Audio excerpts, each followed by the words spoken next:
I wasn't paying it. Oh, fuck. I left the light on. God damn it.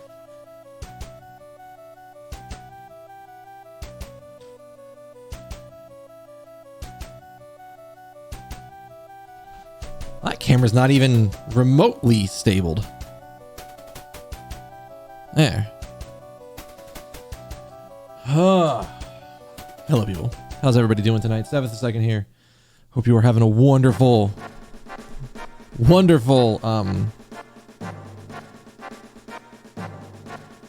Tuesday. Jesus. My brain decided to not exist for a second. It's been doing that a lot.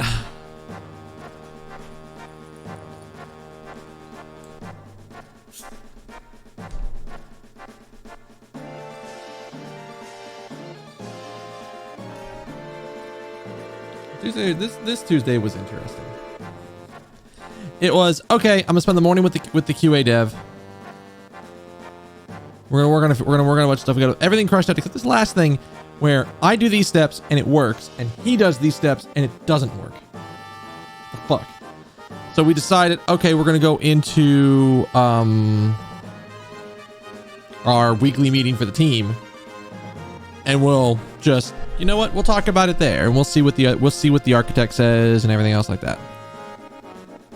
Turns out, I didn't know this. Certain methods of copying in Windows don't transfer permissions properly.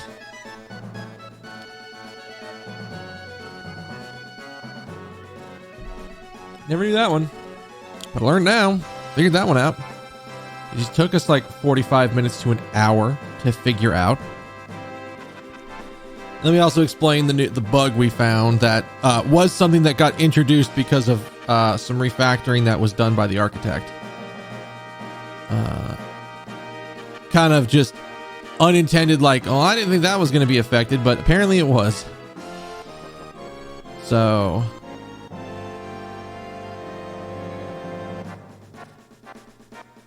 that, I mean, other than that, it was kind of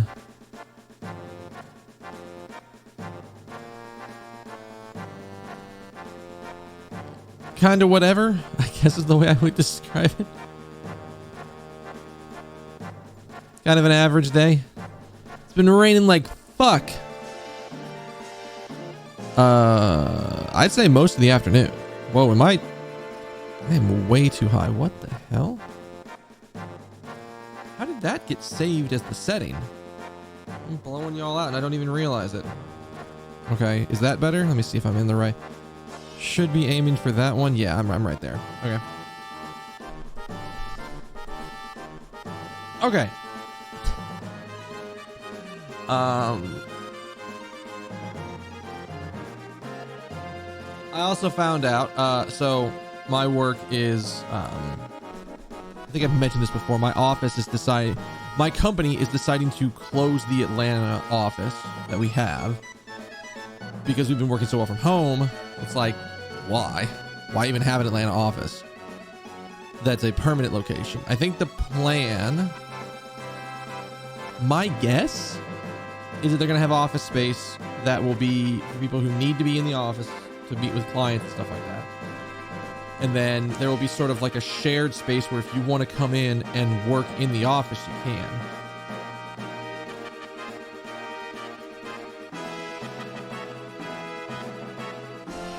But other than that, I don't expect them to have a permanent office.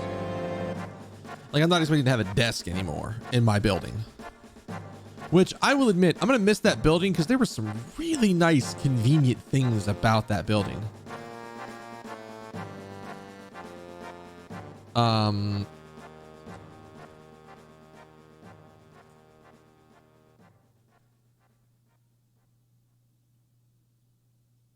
I didn't realize they were making a game for that. Apparently Made in Abyss is getting a game, and that is a depressing as fuck show.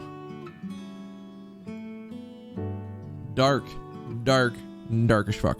But anyways, my building was it was relatively nice. It took me like at most 20 minutes to get to the office, so that was good.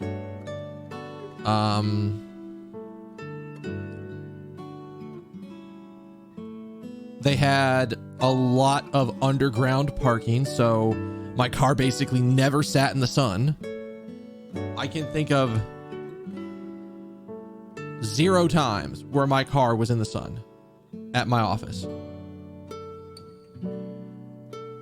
the nice thing, at least for that, was that in like the summer months, it was an okay temperature to go down to my car if, like, say I was like, I had already eaten, brought my lunch, had a second to eat, and I had like 30 minutes left for lunch, because I usually just try to take an hour lunch almost always.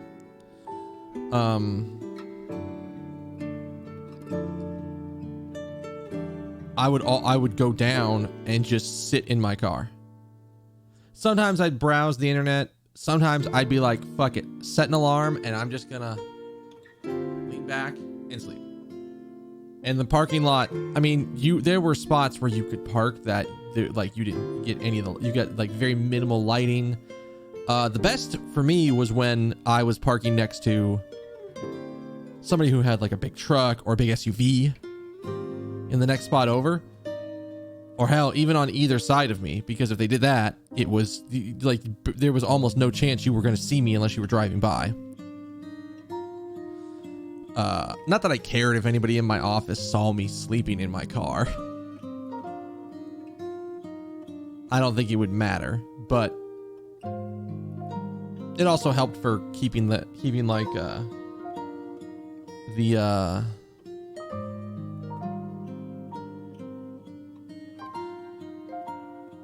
light out if there were bigger cars on either side of me. It also meant that because of the design of the building, I never had to go outside. I never cared if it was raining, because I'm like, I don't need an umbrella to get from my car.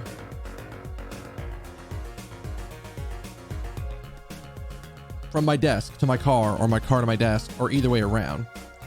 That was like one of the greater features of that place. The building itself also had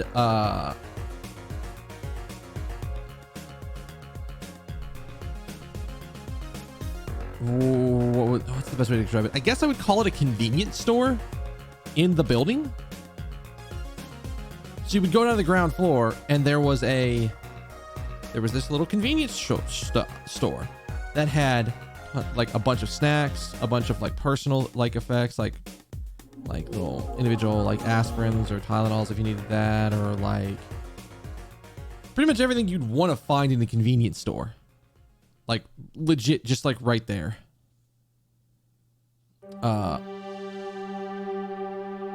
I love that place. I went to that place like maybe like once a week to get snacks, and usually it was just like, okay, I'll get some like cookies or some crackers or some like little bag of like snacks, and I would keep it at my desk. When like I get that like middle of the day like hunger, I'm like, okay, I'm starting to feel it a little bit, so I need to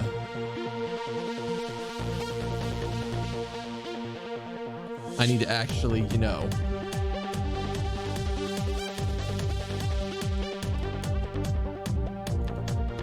do something about it, which is fine. That was great. There was also at least there was a cafe in our building, and the next building over had another cafe. So like, if for whatever reason I needed to get food and didn't want to leave the building, I could just go to the cafe. I did it like once or twice. Got like a meatball sub the one time I did it that I can remember. I think there might have been another time, but I don't remember what I got there. So,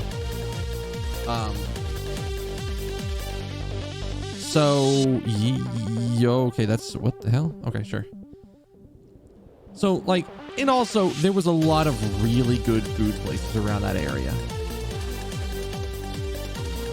So, at the moment, my company hasn't told us where the new office space is going to be. We don't even know, like, my guess, I have a guess. We have a data center in like a nearby suburb. And my guess is that that they're going to move up there. That also happens to be where our VP's house is, so odds are pretty high.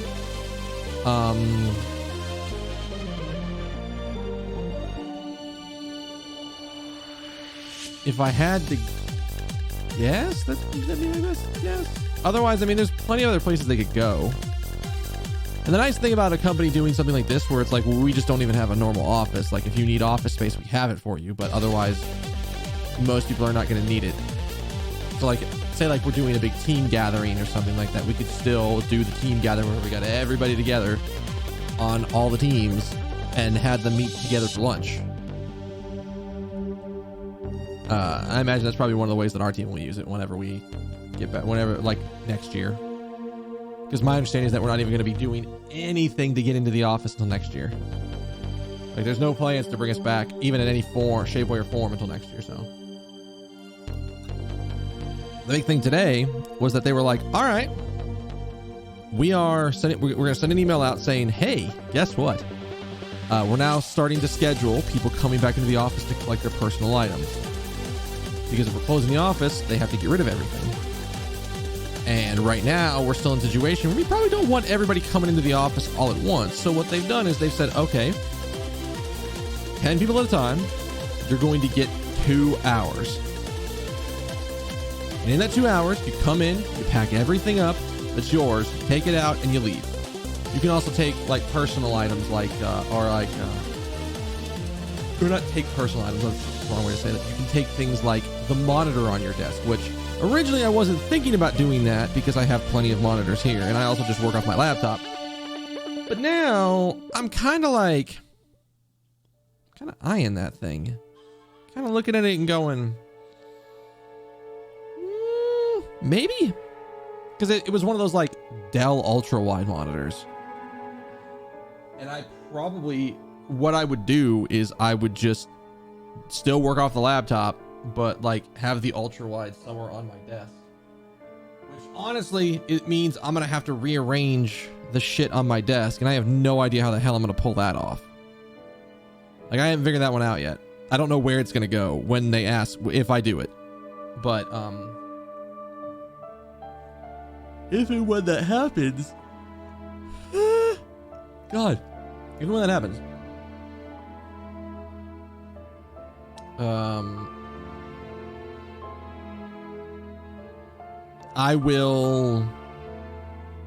find some place to put it. I'll figure that out when we get to that point. The other thing I'm going to grab that's on my desk that's not that I wouldn't normally consider is my office desk, or my chair. I said every word possible that wasn't the right one that I was thinking of besides that one. I'm gonna grab my chair. Now, I don't need a chair because I've bought a chair, and I have a chair that's gonna last me for like 10 years. As long as I do maintenance on it or keep it maintained pretty well, which as far as I know I haven't done anything crazy to it yet. I've had it for about 6 months, so maybe it might be worth looking into, like, what do you need to do to maintain?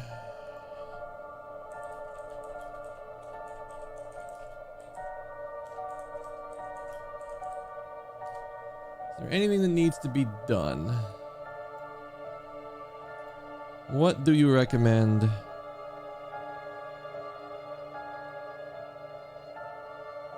Okay, cleaning.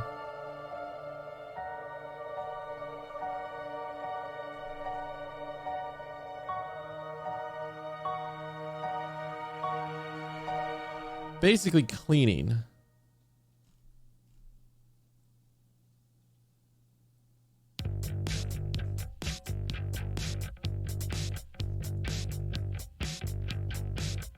Which I honestly should probably...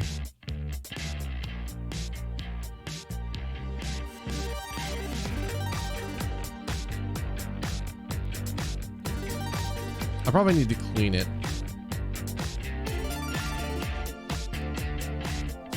Because I haven't... I mean, I vacuum it, but I haven't done anything else to it, so... It's kind of whatever. Now, like I said, I don't need a new office chair. My roommate does. One of my roommates use a new office chair. So the plan is next month when I get the chance to go in and get all my stuff out, I'm going to take my office chair home. And that office chair is going to go to my roommate. Which more than likely I will have to clean it. One, because nobody sat on it for a year and a half. And two, there was like a discoloration between like the like on the seat in between the spot and the leg. So I will probably at least clean the thing once before I give it to him. But otherwise, here's comfortable as hell. And there was also some discussion about maybe getting other office chairs, so there might be a better office chair to get than the one that I'm going to be getting my roommate. But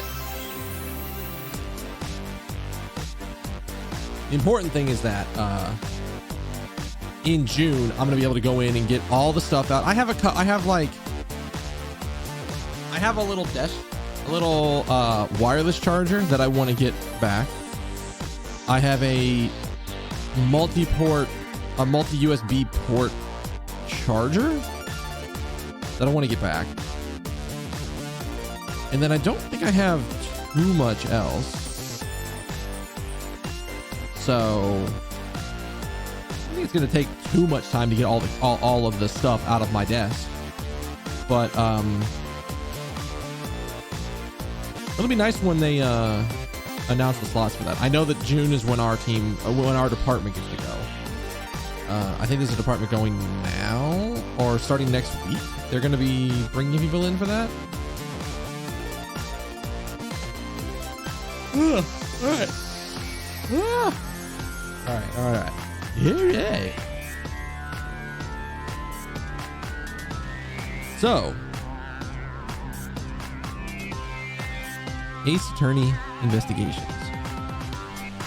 We should jump into that because I've been rambling for fucking 17 minutes. And not that that's a bad thing necessarily. It's just I should stop talking about the game and get to the game. Case 3 was fine last night. Besides that one weird ass, like slightly odd hurdle. Oh, and I have it flipped incorrectly. Here we go.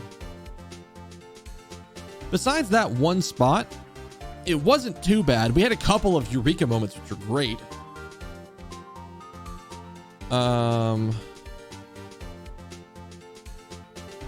Yeah, that one stumbling moment was like legit. Just caught me because I'm like, wait, what is the leap in logic you're trying to get me to make here? And even with some like gentle hints, I was just like, I don't understand what they're asking me to do.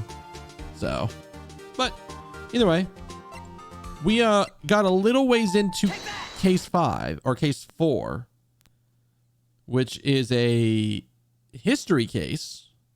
It is not a current day case. It is a case from 7 years ago, back when Edgeworth was a fledgling prosecutor. Yeah, like I can see the logic. I can see the logic that they went for. I just feel like it's a jump in logic. Like it's like a hefty jump to be like, okay, there's 3 suits. It's like 3 of 4 suits were stolen. We know one of them's just kind of missing. So who knows? Or we think 3 of 4 suits were stolen. One of them's missing. Who knows? And to go, well, they're not. There wasn't 2 kidnappers. There were 3. Was like, I don't know about this one. I don't know about this one. All right. I think I've got at least what I've got for Kay. I've got for Von Karma. I may have to do an adjustment for the judge because I don't know what I'm going to do for him yet. I'm assuming it's the same judge because it's always been the same judge. But we are investigating a case where somebody murdered somebody in an embassy. The hell? All right, hang on a second.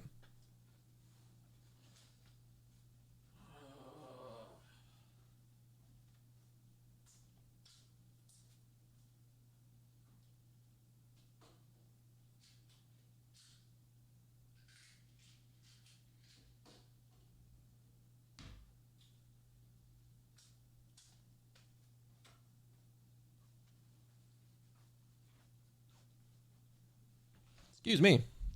I had a little bit of a spice kickback.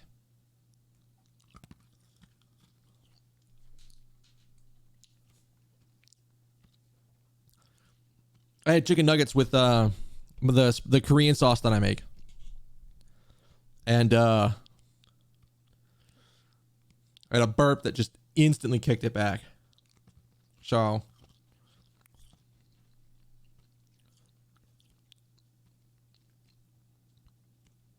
I'm going to take these papaya enzymes to calm my stomach down so it stops doing that shit.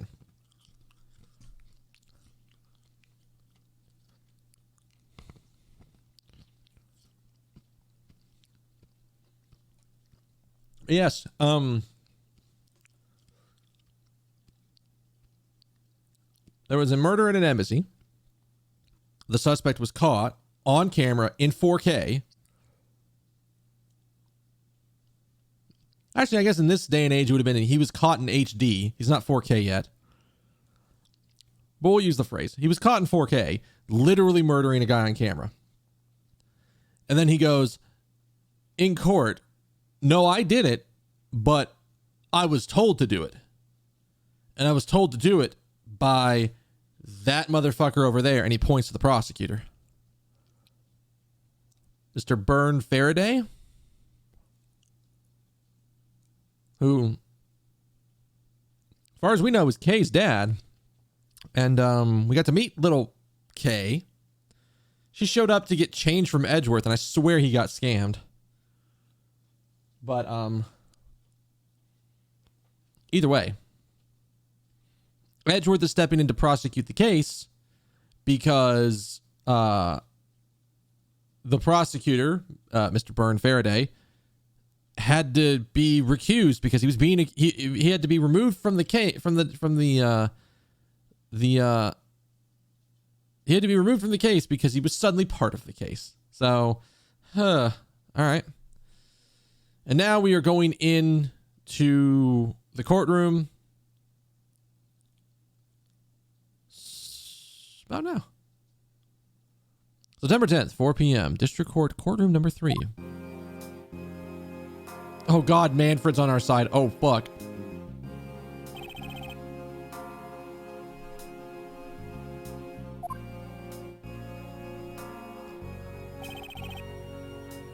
Wait, where's the defense attorney? Just what's going on? Why isn't Faraday here yet? How is it possible the defense is not prepared yet either? Bailiff, where's Mr. Faraday?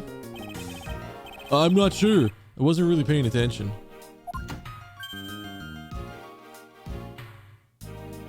We've never seen the judge walk in before.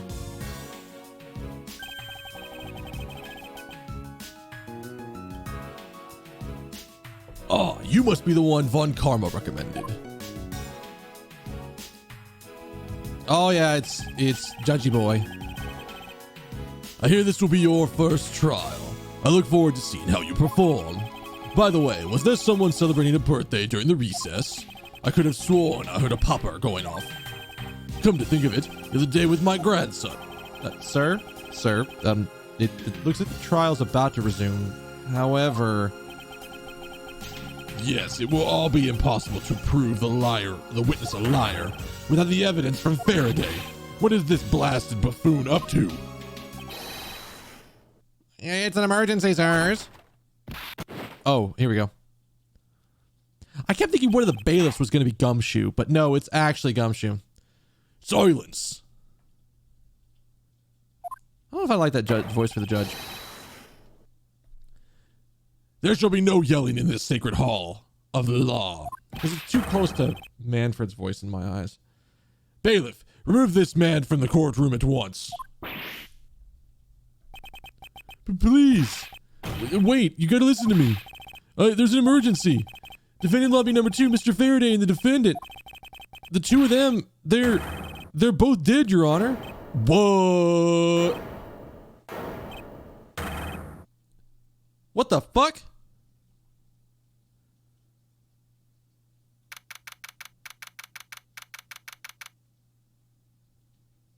Excuse me? Excuse me?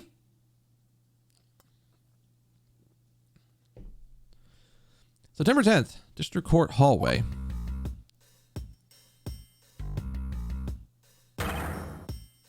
Strike back.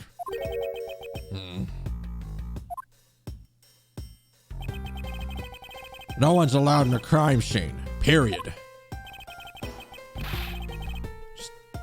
Just who does this oddball think he is? Okay, Edgeworth. I want you to have a sense of preservation, or like a sense of self here when you say the word oddball and not look at yourself here. This is becoming quite the hotspot. Isn't she Mr. Rell's defense attorney?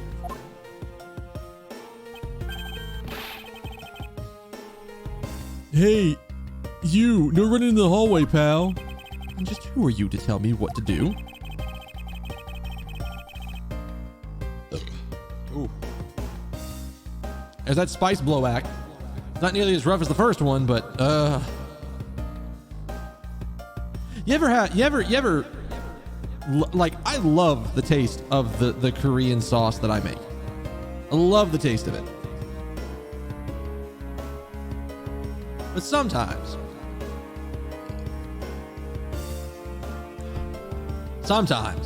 I have too much of it and it fucks me. You just get those, like, every burp is like encased in spice. It's delicious spice, but sometimes it burns on the way back up.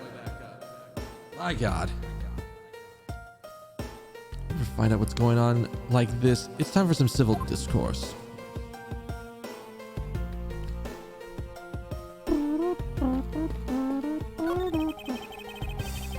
The sofa looks like it's seen its fair share of use. And it looks like another part of the courthouse is visible from the window. Ah! My eyes have locked with my reflection's eyes in the barred window. Student of Von Karma's, I refuse to back down. I won. I'm in. Edgeworth voice. I'm in.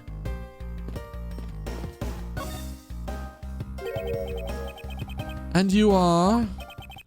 Who, me? Hey, pal. It's common courtesy to tell someone your name first before asking theirs. Point again. My name is Miles Edgeworth. I'm a district prosecutor. A prosecutor? Never seen a prosecutor as young as you, pal. I've told you my name. Would you mind telling me yours? Detective Dick Gumshoe. And just recently I've achieved my dream of becoming a detective. More than a dream, it's what I was born to do. Wait, maybe I should check and make sure I'm not really in some kind of crazy dream first. I'm gonna punch somebody. Oh no, because I'm terrible at punching people. This detective is entirely too excited to be in a murder scene. So, Detective Gumshoe, would you mind telling me what you know about the incident? You know I don't have to tell you anything, right? Damn. Gumshoe had some balls back then. I know that. But it would behoove you to fill me in on what you know. Wow.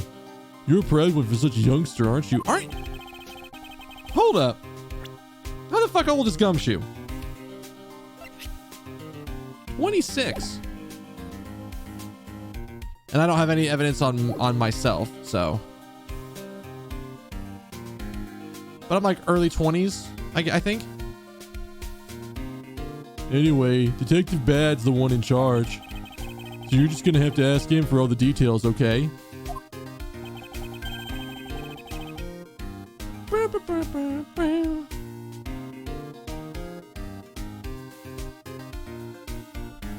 So I think the third floor lobby is where we were at the beginning of this case.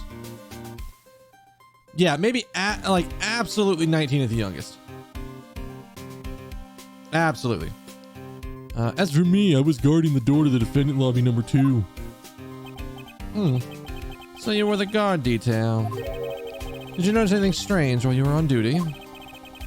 Well, I freaked out when I heard a gunshot, and then I kind of froze. You're a detective, and an measly gunshot scared you that much? Again, I can hardly claim to not know what it's like to hear one at close range. Then Detective Bad came running to the scene. We went into lobby number 2 together, and both men were lying there dead. Is that everything? Yeah, that's probably about it. I was in the hallway the whole time, but I didn't hear a single peep of a struggle. Interesting. Other than the gunshot, he didn't hear a single sound of commotion? That's odd. All right. You know we got to do it to him. You mentioned that you've only recently become a detective, did you not? You got it. I'm a brand spanking new detective. So that probably means you've never seen a real prosecutor's badge, right? You're so desire to see one, I might just be able to make your day. You don't have to go through the trouble, pal, because a real man has a police badge. And someday I'm going to become an ace detective, just like Detective Bad. Gumshoe had some fucking balls on him, like early in his life. And then they have systematically beaten that spark out of him over the years. Like, holy fuck. Did I say something wrong, pal? Forget it, detective. God damn. Actually, I want to look at something here.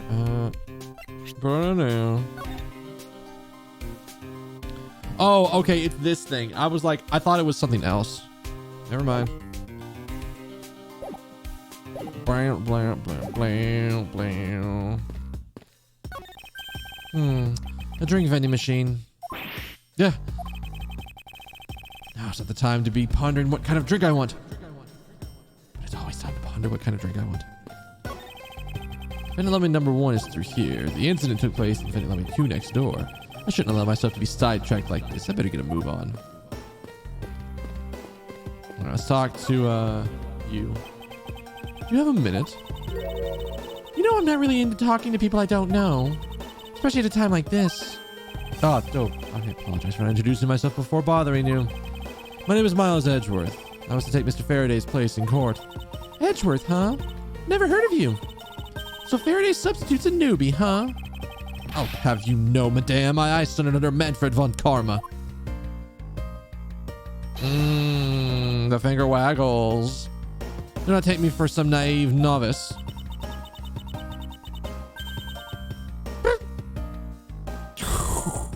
Everybody's gonna give Edgeworth shit this game. Yes.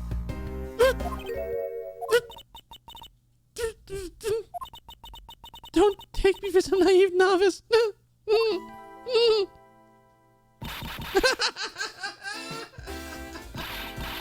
you're a student of Von Karma, huh? I should have... Those clothes are a dead giveaway. Stop right there. These are the garments of one who gallantly presents the facts. Thanks for the great laugh, but try not to make me laugh so much, okay? I wasn't trying to do anything of the sort.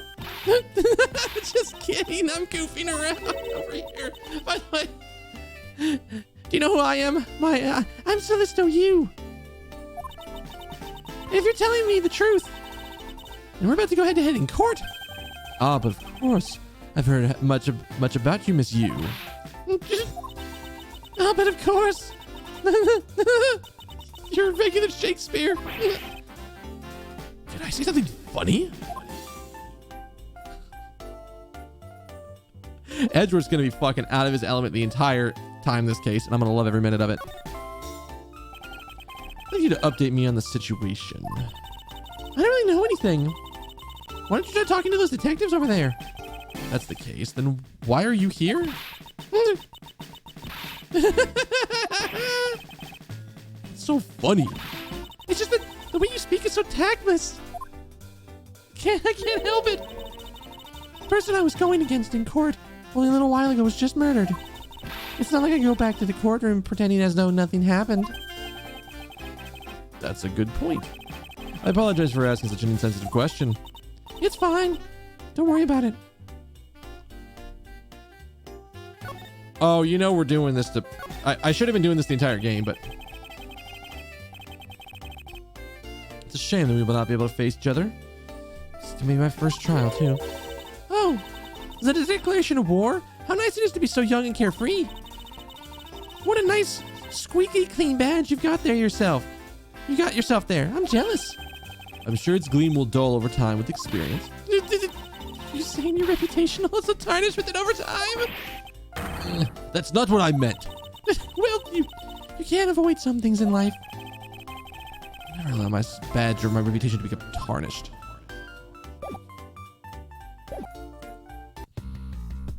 Okay. Well, that was a good laughings. Excuse me, but who are you? Detective Tyrell Bad. Homicide. I was informed of the situation and came as quickly as possible. How did you arrive and inspect the body before me? Faraday requested for me to testify in the trial, plain and simple. Mr. Faraday requested you be here? I already contacted HQ about the situation. I've got nothing to say to you, kid. I just noticed his jacket looks like it's got a bunch of bullet holes in it. Yeah, I had the same realization. Like, oh, those are bullet holes. More than likely. Can you hear that? I don't know if y'all can hear that thunder outside.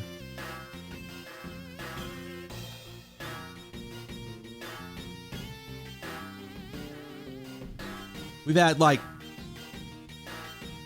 yesterday and today have been a lot of like really heavy storms. So it's been a lot. Let's just say that it's been a lot. No power blips today, thankfully, but I wouldn't be surprised. And they're talking about it storming again tomorrow just as hard. So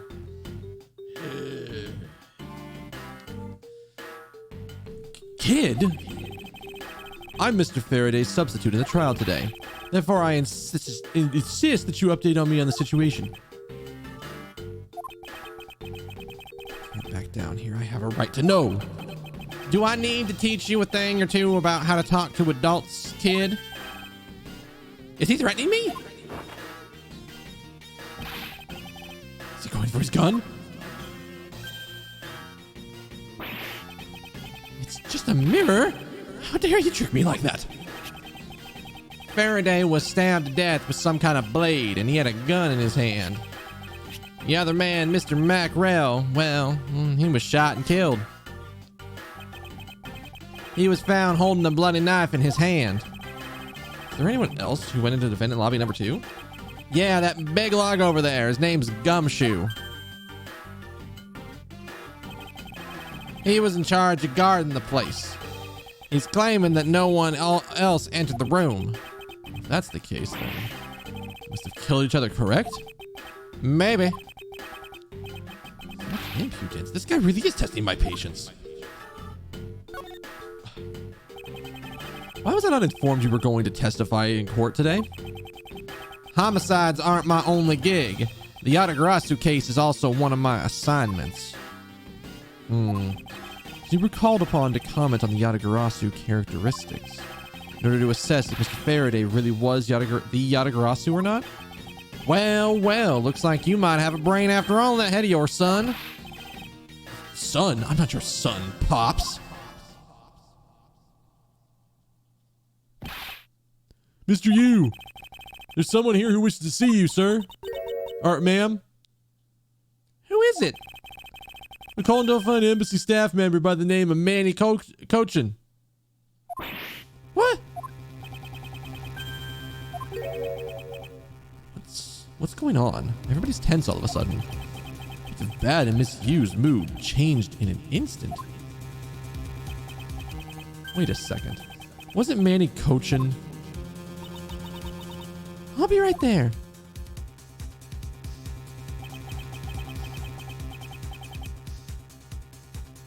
God, I have no idea what to do for his voice.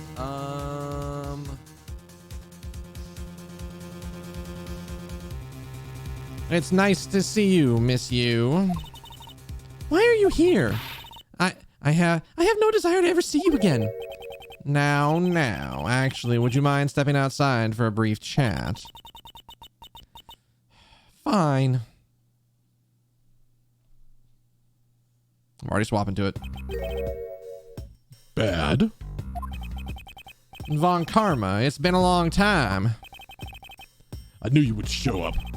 You usually do when the Adagarasu is involved, and I see this case as no exception. Do you know Detective Bad, sir? Yes, he's like an old bloodhound that never leaves the scene of a crime. If only he would get a promotion and move on. It's the crime scene where a detective is most useful and effective. It's not like I don't know that. Moving on, though, Bad. The man I just passed by. Was he not the suspect from the KG-8 incident? Right. I've got to move my fucking mixer a little bit because it's like slightly unbalanced. So when I'm hitting certain buttons, it's fucking shifting back ever so slightly and it's making it annoying. Kondopian? I can see that. I have no idea how to pronounce that normally otherwise. It's good enough. Just what is that man doing wandering around here? That Faraday, I can't believe he let such an easy catch get away. Imbecile. I would have proved his guilt in 3 minutes. Von Karma, I think you've said enough for now.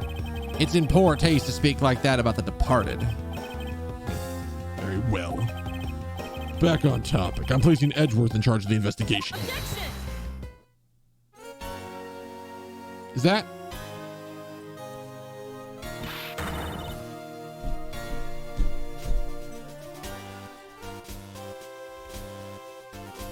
Oh, fuck. It's like, what? 14-year-old, Francesca? She had to be so much younger. Like, she's just out of law school at this point, right? Because she was supposed to be, like a prodigy at 13. Like, she got her law license at 13 or something like that. So this has to be like a year after that.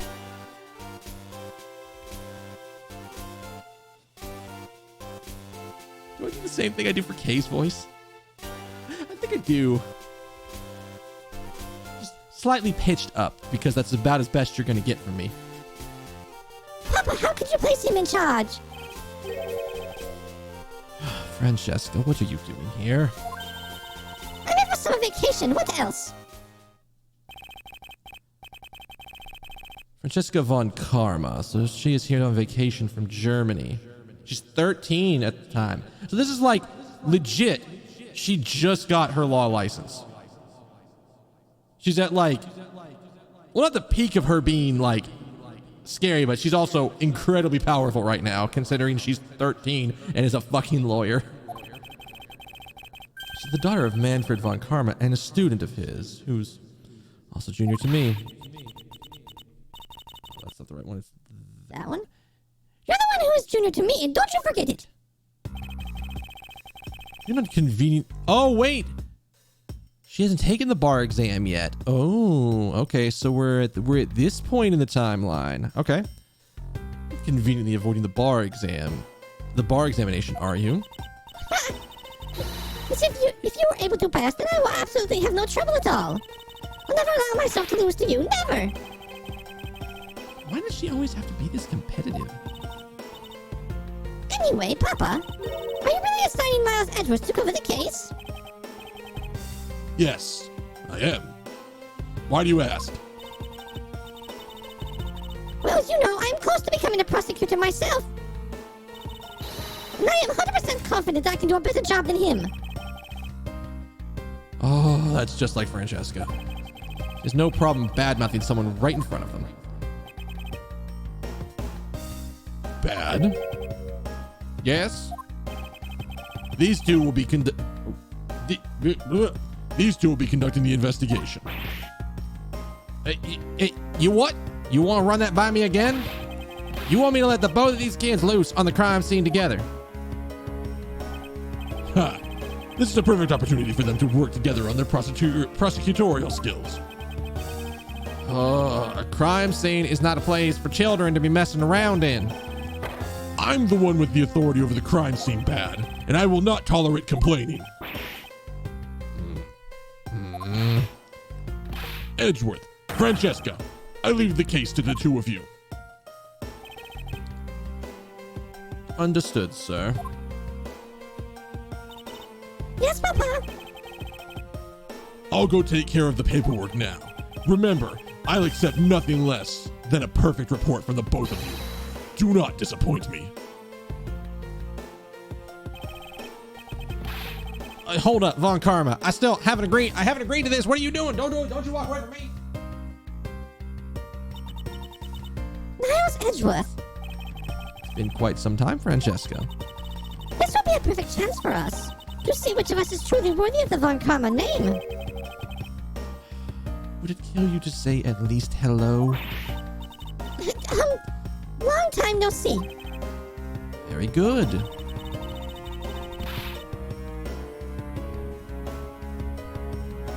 That one might be picking up on the mic. That one might be picking up on the mic. Just because you became a prosecutor first does not mean you can act all proud. She hasn't changed a bit. God damn, she is good with that whip. How does she fucking hit exactly the right spot every fucking time? And consistent. I didn't know better she was fucking aiming for the exact same spot every time. My God. Don't ever give her a longer whip. Whoever's in charge of her whips, don't ever give her a longer one. It's not gonna end well. Miles Edgeworth, as I was saying, we shall see which one of us is worthy of the Von Karma name. For crying out loud, I've been reduced to a babysitter. That probably is a riding crop, but at some point she's going to upgrade to a whip. We know this. That doesn't make it any less, painful? I guess if we're going to call it anything? There's no degrade. There's not like you go from like, getting hit with a riding crop hurts to getting hit with a whip hurts less. No. If she's accurate with the riding crop at this age, in like 7 years, when she has a full whip, she's just going to be going nuts. Looks like Mr. Von Karma was successful in convincing the detective. It's just like him. He never fails. I'd appreciate it if you could quickly run through the facts, Detective Bad. You're better off checking things out on your own. Very well. Seems like getting help from Detective Bad will be a most arduous task.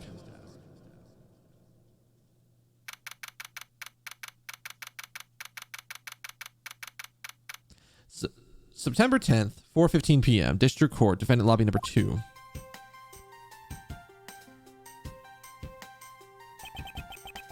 Wait, is it? I was like, wait a minute. Are the bodies still there? The bodies are still fucking there. They haven't moved them. I guess it did just happen. Is the only real explanation that they killed each other simultaneously? Miles Edgeworth, you should listen to someone when they are finished talking. What are you talking about? I'll only say it once more time.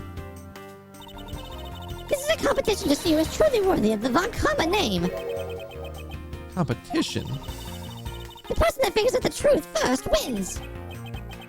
So the person who doesn't discover the truth is a dishonor to the name? Exactly. I don't care that you became a prosecutor before me. I simply refuse to hear any more foolish things coming from your foolishly foolish mouth. If it makes you happy. Can I take that as you accepting my challenge?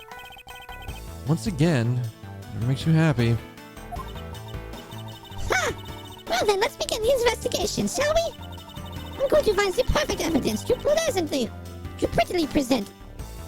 It's a word I never thought I'd hear coming out of Francesca's mouth. Prettily present like the professional I am. Competing to discover the true kind of crime. I'm delightfully childish.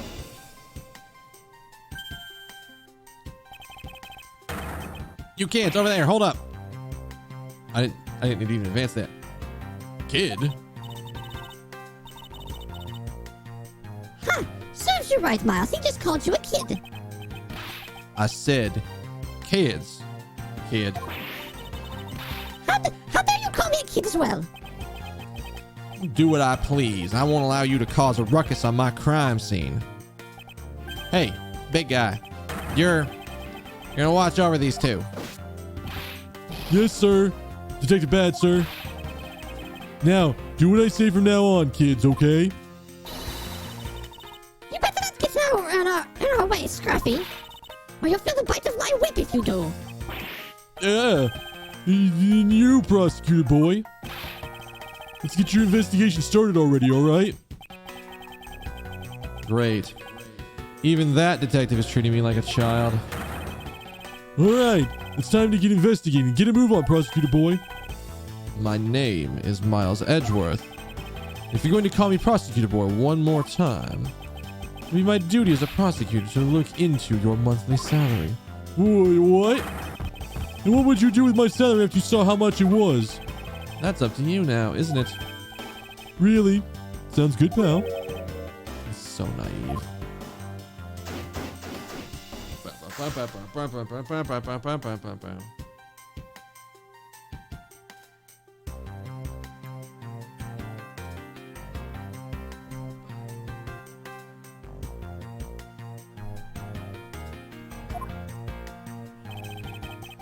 Detective Bad, may I have a word with you? What is it? It appears that both a knife and a gun were used as a murder weapon. Yes, it does. Leads to our first question of the investigation. Who did the men acquire the weapons? The gun was inside of Faraday's bag. It was a piece of evidence that was presented in the trial earlier today. It was used to kill the Condelphin embassy staff member. But never heard anything about a knife. Mr. Rell was being held by the police. There is no way he could have brought it in. Which means it's possible that Faraday had a knife on him from the start as well. Would it have been a piece of evidence that had yet to be presented? But then why doesn't Detective Bad know about it? Wait. But what if? It's possible that Mr. Faraday brought the knife under the guise of prosecutorial evidence. He could have brought it out and attacked Mr. Rell with it. Huh. Maybe you got a brain in there after all, kid. You to treat me like a child forever? It looks like Mr. Faraday attacked Mr. Rell first, who then counterattacked. That's the only logical conclusion you can draw from a scene like this. Not yet. I feel like it's much too early to be drawing conclusions already. I must first find conclusive evidence so as to ensure the honor of the Von Karma name.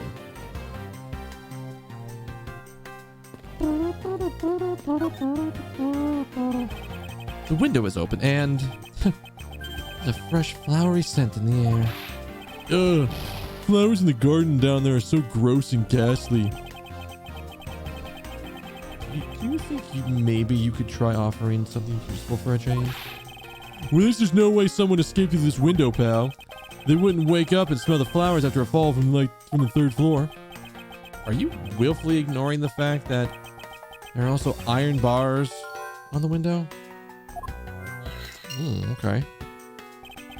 Yeah, I guess there's that too. Either way, no one can get through these windows, right? None of everything when they were designing this courthouse. Very nice.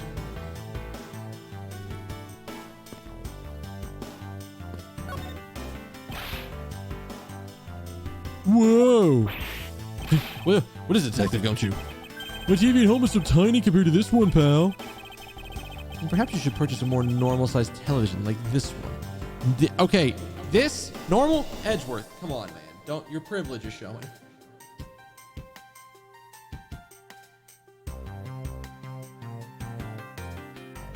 I mean, what? This was... When did this game get released?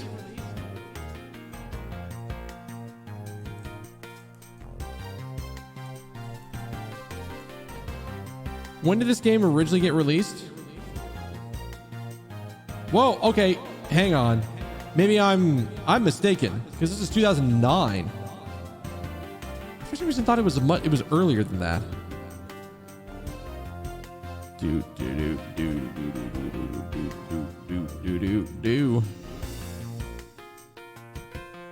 I absolutely thought it was like much earlier than that.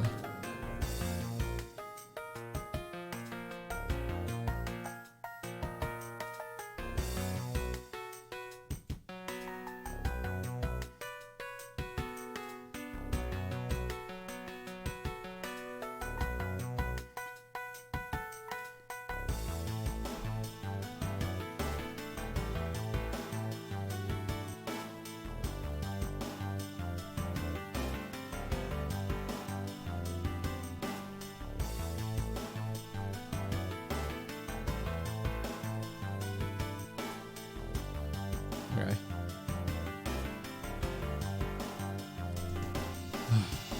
So that still looks like a pretty like big TV.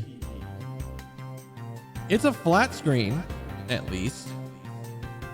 But I guess like in 2009 was like the start of the age where we started to have like plasma TVs and like I know CRTs are still around, but like monitors were starting to be about that thickness. So I still think that's like too big to be a normal size TV. Well, let me see here. Wow, this thing's huge. Yeah, and way too noisy. You're the noisy one, Scruffy. Hey, don't touch that. You'll get your fingerprints all over it. But I didn't touch it. Preservation of the crime scene is the foundation of detective work. Foundation, huh? Sounds like something the rookie here needs to shore up on.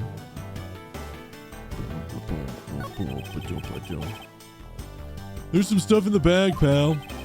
Suppose this was Mr. Faraday's bag. It's probably the trial evidence I was supposed to collect from him. This is the evidence? I better not touch it. I'll leave prints on it. You just not paying attention to anything you do?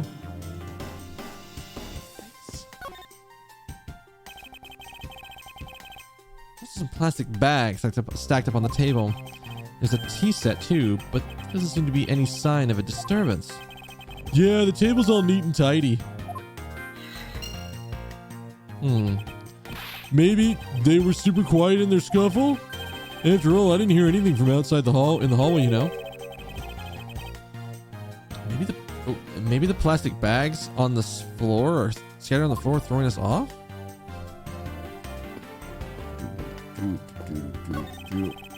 Decorative plants foliage is quite nice. It's actually soothing to be around it. I should purchase one for my room. Why are the plastic bags scattered around? I understand that they couldn't have.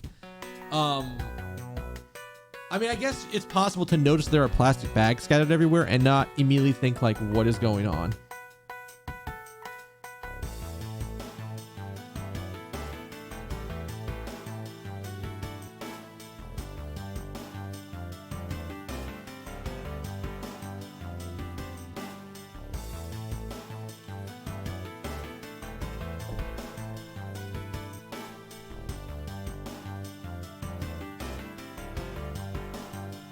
I think they did. I think that's why Detective Bad was standing in front of the door. But even then, like, what the hell is going on here? Why are there plastic bags scattered all around? Those bags are for keeping evidence safe, pal. I know that much, Detective. You sure are good at this stuff, aren't you, pal? Normally, I'd be happy when someone compliments me, but when it's this guy... Anyway, could these plastic bags be evidence of a fight between the two men?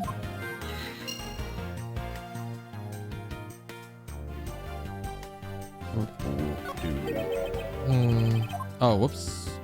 I thought that was going to be far enough to hit the bodies, but that's apparently not far enough to hit the bodies.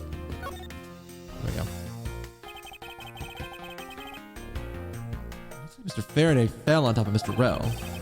First glance, it seems like they must have killed each other. However, using logic, the only logical conclusion is, aha! what's with the outburst? My detective instinct just hit me real hard. It was Mr. Rell that fell first, see? You don't need a detective's instinct for that. It's common sense. I suppose we won't know much more than that until I examine the bodies.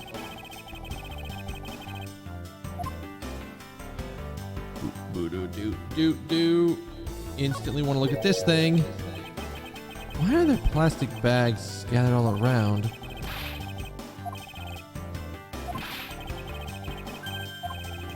I was hoping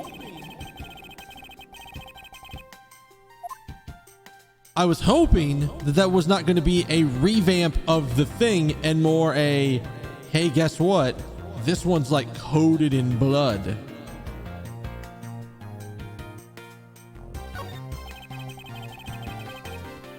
Looks like Mr. Rell died with the knife in his hands.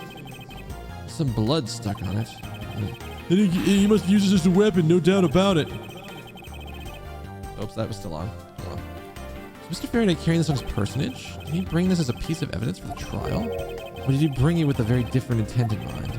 I should jot down some notes about that.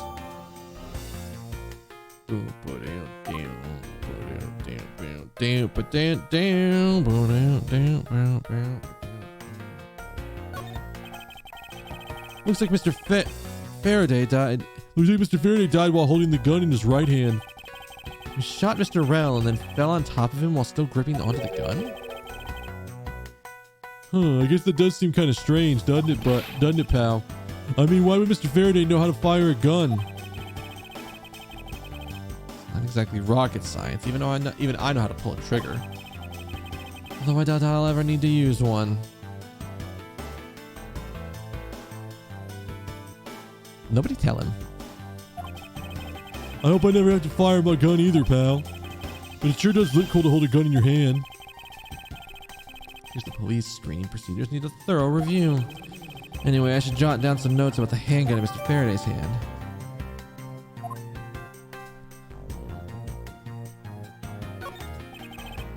Mr. Faraday, how ironic is it for him to lose his life in the courthouse? Yeah, why did it have to be like this? I don't know what to say. I can't believe this happened while I was on watch, pal. Rather than beating yourself up for it, you should spend your time continuing this investigation. Didn't you become a detective in order to solve crimes? Yeah. Well, then get back to work. Find out the cause of his murder.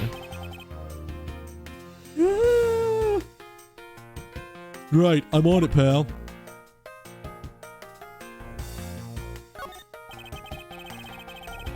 Just killed a Kondofan embassy staff member and then was murdered himself. This guy, he wasn't exactly an angel, you know. Oh? What makes you say that? He's been hauled into precinct several times for theft and assault, pal. So yeah, he's definitely the type to have committed a murder or two. Well, he did actually admit to killing Mr. Deadman. Hey, good point, pal. I knew my detective intuition was telling me something. Detective's intuition? Yep. Do you know about it? It's a special feeling that I'll detect. I don't have time for this conversation right now. Let's return to the investigation. Is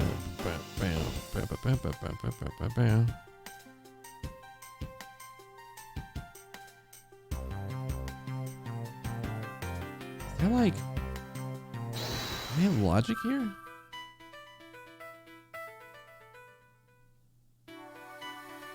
Did that not go off?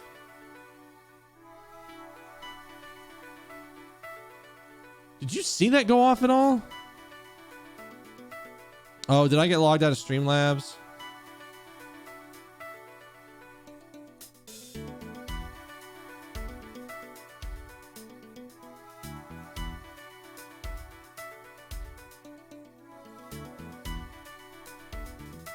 What?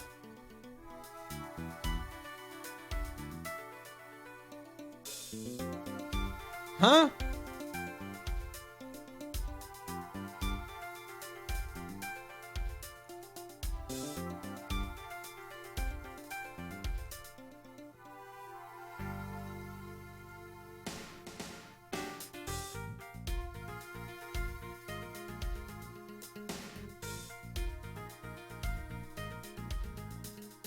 Why is that alert not going off?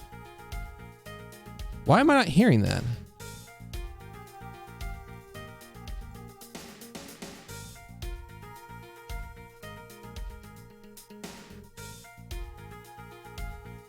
Hey motor, how you doing? Why am I not hearing that?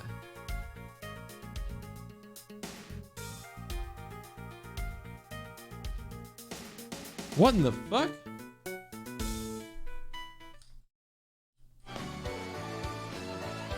It didn't somehow get put on an odd channel.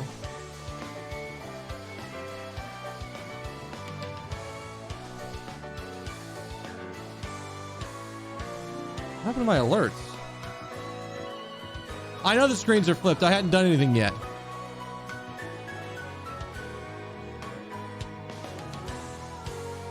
Is that not the command? Okay, see now I'm like, wait, what in the hell is happening?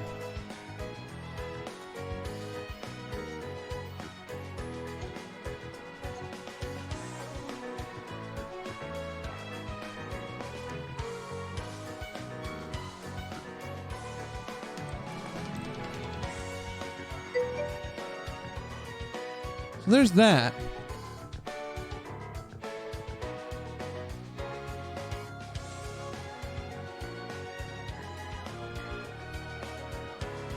I know that's working. No, I was like, wait a minute. Did my bot also die? Is Streamlabs just literally shitting the bed? Okay, so I know it's not music.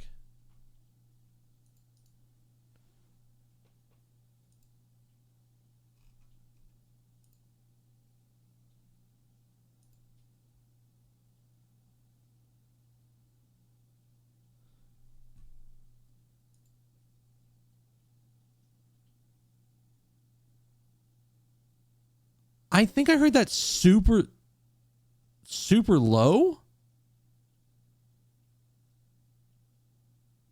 Yeah, it's really weird.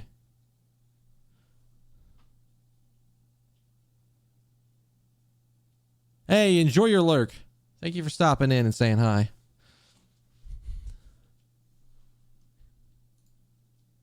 All right, whatever.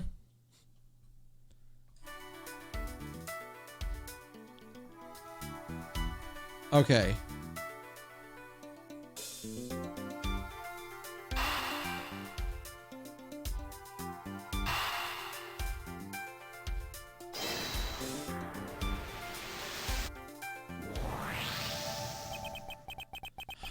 There's a very tidy pile of plastic bags on the table, and yet a portion of them wound up scattered on the floor as well. It's likely that the ones on the floor were knocked over during a struggle. In which case, might there be another explanation as to how they got there? Another reason? I believe it's possible that the blood on the outside of the bag is somehow related. Yeah. Oh, please get that blood away from me, pal. Is it a gumshoe? Whose blood is on this bag? Hold on, let me ask the lab guy. Alright, please hurry. Where did you get a load of this, pal? It's Mr. Faraday's. Oh, and the technician said they didn't find anything else on or in the bag either. Huh. The bag is a very important piece of evidence. Okay, if you say so, pal. I'll leave it in your hands. Hmm.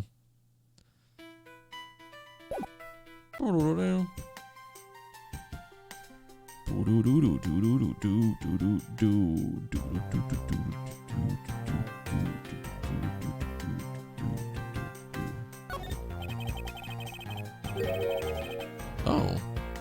It is a thing. His hand's all black down here, see? Wonder what that is. Look closely. This blotching powder resembles an ink stain.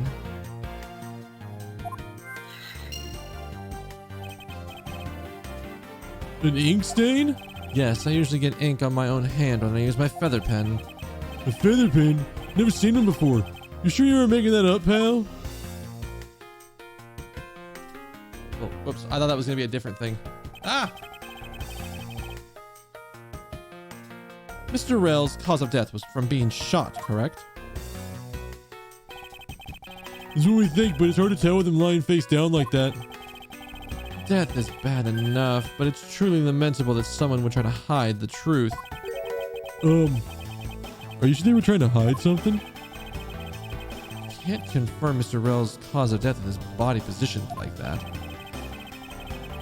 Detective Bad, I'd like to examine the bodies in further detail if possible. What's this? We're not able to form a theory with them with the way they are? I believe an examination of the bodies is vital to finding the perfect evidence, don't you? I suppose you do have a point. Well, hurry up and get on with it. Labby? Yes, sir. We've taken enough photos of the scene, sir. And there you have it.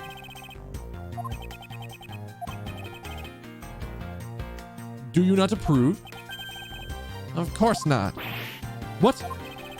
Investigation of a crime scene is detectives' work. So don't touch a thing. Hey, big fella, turn over the bodies for me, will you? Oh, okay. Please forgive me, Mr. Faraday, sir. Gumshoe, do not get emotionally involved. Remember, you're a detective. Yes, sir. Understood, sir.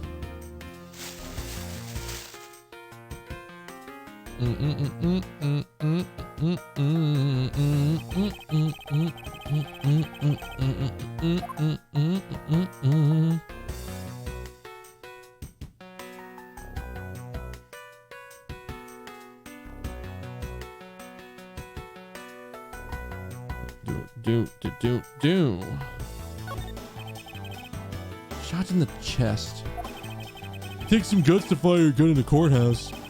I mean, I've been a detective for a whole week and I still haven't fired a single round yet. How many burn marks are on his clothes? You know, that must mean... Wait, Burn marks? a round grows very hot as it is discharged from a firearm. Therefore, burn marks are usually left when a shot is fired from point-blank range. Ergo, Mr. Rel must have been shot from at least a yard or two away.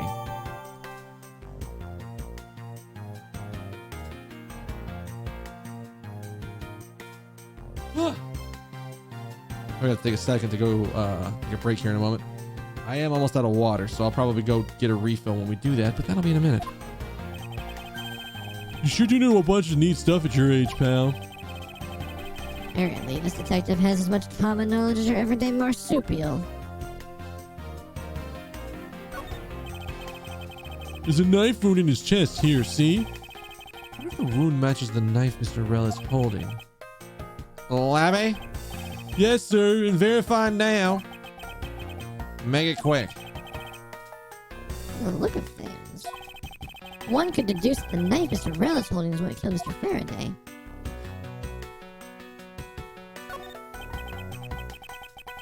Looks like Mr. Faraday was stabbed with this knife that Mr. Rel is holding. Ouch. What's wrong, detective? My stomach started to hurt from just thinking about being stabbed. Just keep your mind on the case, all right? What is this thing? There's something in his breast pocket. It's a fountain pen.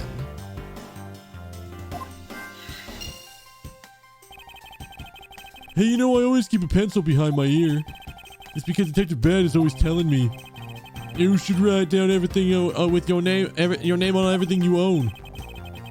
Yes, somehow you do strike me as quite the forgetful individual. Oh, hey, did I actually do that? I did actually do that. Fucking hell. Keep forgetting to do that. I basically need to have my hand on that button the entire time. Let's try to understand how the two men died. First, Mr. Faraday took the gun and the knife out from today's trial evidence. Then he aimed the gun at Mr. Rel and fired. However, Mr. Rel managed to grab the knife and counter Mr. Faraday while being shot. The two men fell together where they stood. That's my theory in any case. What a crazy way to go. That explanation doesn't seem right.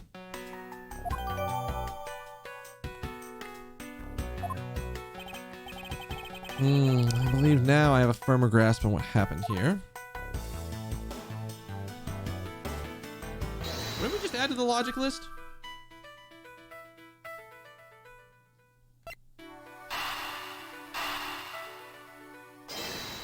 This has got to be something, right? That splotch on Mr. Faraday's hand. wonder if it might be from the ink from his fountain pen. Well, let me ask the lab guy. It's a gumshoe. I can confirm that the substance of Mr. Faraday's hand is from the ink in his fountain pen. I see. Good work. You know, I've always wanted to say that, even if it was just once in my lifetime. Mr. Faraday wore his fountain pen in his left. Left hand. It's fair to assume he was left-handed. Appears Mr. Faraday's pen is very important to our case as well. Well, okay, if you say so, pal.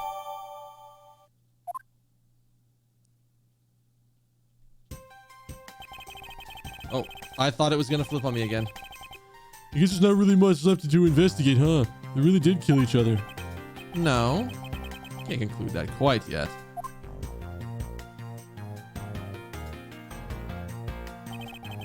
This is something I find very peculiar here. Maybe they simply killed one another is too simplistic in this case. In fact, there's actually a contradiction that shows there's another possibility. No way, pal. Really? I suppose I will just have to show you the conflict in this crime scene.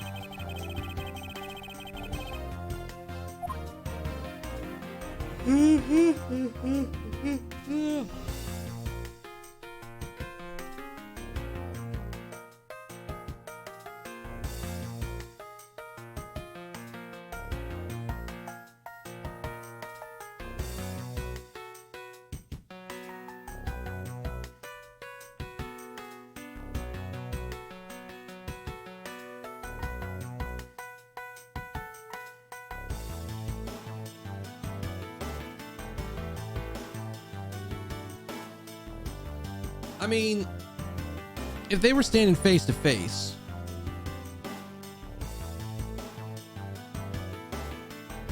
how did he stab him on that side? How did he do that? Okay, I was hoping I'd be able to get to wait on this. But I need to use the bathroom, so we're taking that break now. All right. So, oh, fuck. That's the wrong. I knew I hit the wrong button after about a second. Something felt wrong. I need to use the bathroom pretty badly. So, yeah, we're going to take that break now. We'll come back and we'll figure out what's wrong with this crime scene. All right? All right. Be right back.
Hello, people. I'm back. Thank you for sticking with me through that break. I got water. And I saw one of the two cats outside. But this is the cat that has, we have the two cats in the apartment. We have Woody and we have Stormy. Woody, very affectionate cat. Like he will, if he is like looking for attention, he will come up to you. If you're just walking by, he'll absolutely just be like, you can pet him a little bit and he's perfectly fine with it. He'll kind of like lean into it and everything and it'll be great. Stormy on the other hand, very skittish. She absolutely does not like to just be randomly petted.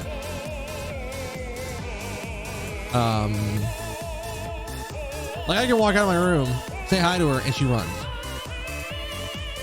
Which is what happened just a minute ago. And I'm like, I don't know what to do with a cat like that. I have not figured out how to get a cat like that to warm back up to me. Because I don't know what I've done in the past that like she didn't like, but it's basically turned into, okay, I'll say hi, I'll acknowledge you, but you're not going to get a lot of attention from me because in the past you've shown you don't like getting that kind of attention from me. You don't like just me randomly petting you. So maybe she'll eventually warm up to me and be a little bit less skittish around me. But until then, I kind of just feel like my effort is better spent paying attention to the other cat. As terrible as it is to think about that. I'm gonna have to do what I do with most cats, which is like, don't pet them right away. Just present a hand and then let them do their thing. If she wants pets, she'll probably lean into it. If she doesn't want it, she'll fucking walk away, and that'll be the way we have to do that. Anyways, let's jump back in. Figure out what the fuck is going on. All right, so there's something odd about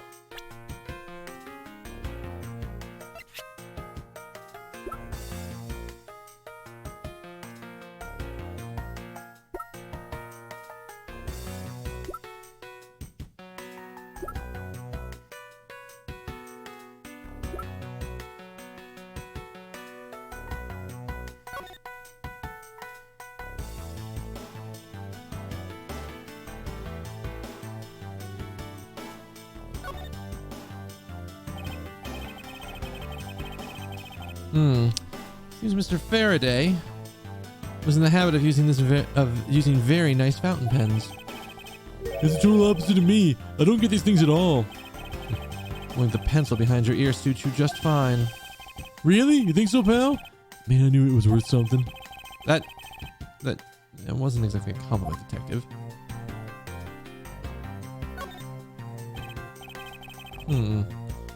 This is a good quality nib. Let me test it out, pal. Oh, this is really, yeah. Just got ink all over my hand. Detective Gumshoe. Don't ever play with evidence like that again.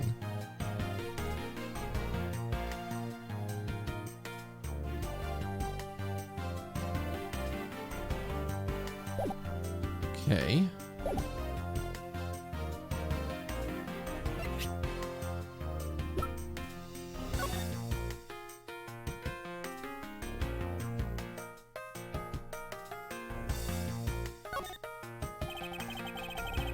Blood for Mr. Faraday, but there's no other clues to be found.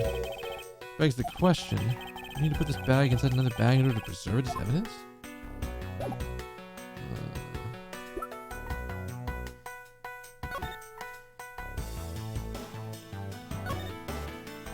Mr. Faraday died of a knife stab to the chest. Mr. Rell, a bullet wound to the chest. There's no gunpowder burn.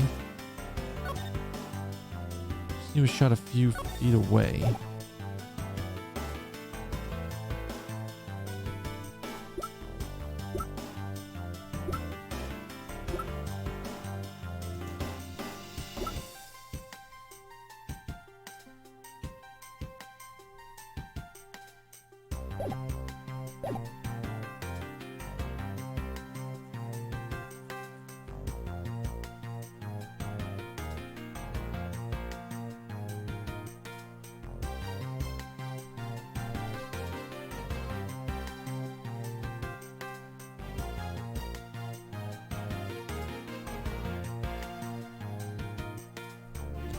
Like, I think the thing that's complicated to me here is how did he get stabbed on his left side?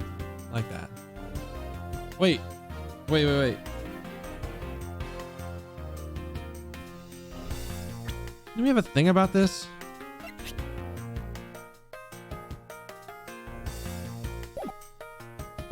Yeah. Hang on. Wait a fucking minute.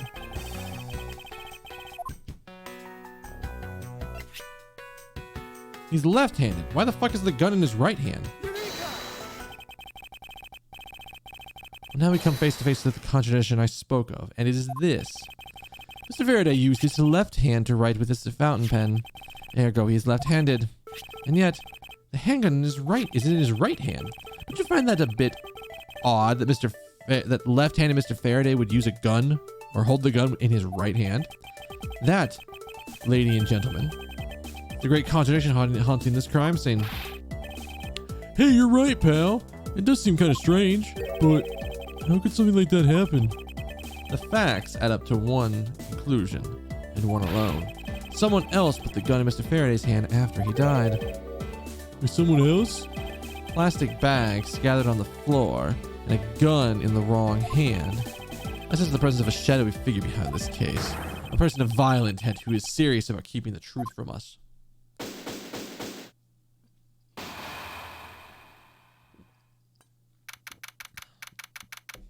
Huh. Okay.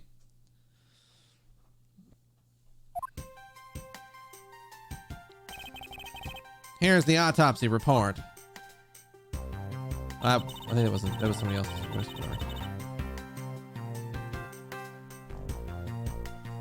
It is probable that Mr. L survived the shot for a short time. After he was shot. However, Mr. Faraday died instantaneously from the stabbing. Interesting.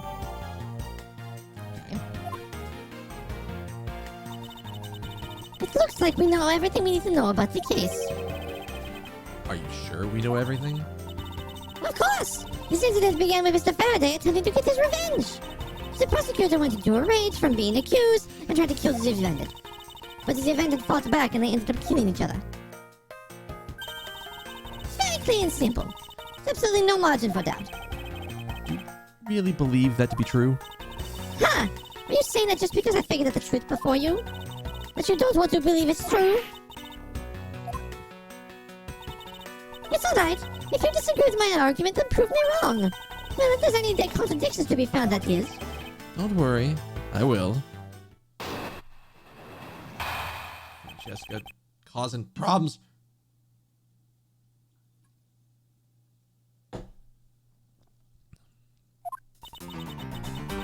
Mr. Faraday's death was instantaneous, while Mr. L survived for a short time. From this, it is obvious that Mr. Faraday died after he shot Mr. L. Mr. L, while on the brink of death, stole Mr. Faraday's knife and stabbed him. Those are the facts of this case. Mr. Faraday's death was instantaneous.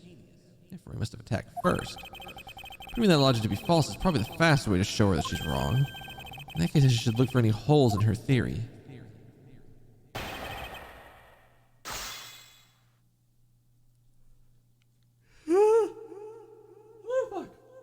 Body, please. How did I do on sleep last night? Did I, like, get shit sleep or something?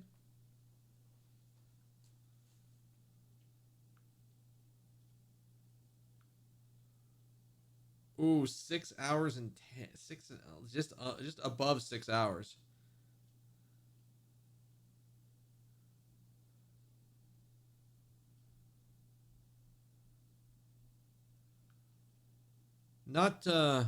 Not that good, especially when I've been getting closer to like 5, almost 7 hours, or not being closer to like 7 hours of sleep.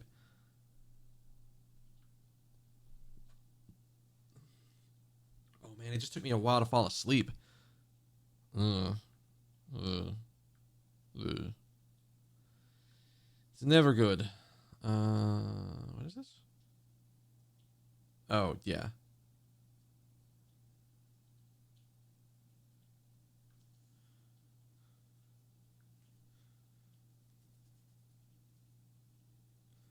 All right, put you back on the charger so you can be done. We can go from here.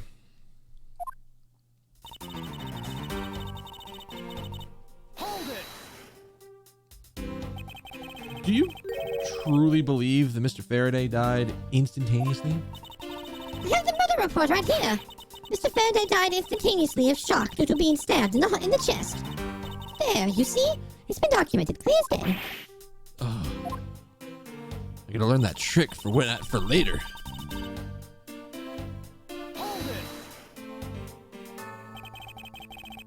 Mr. Faraday shot Mr. Rel before he died?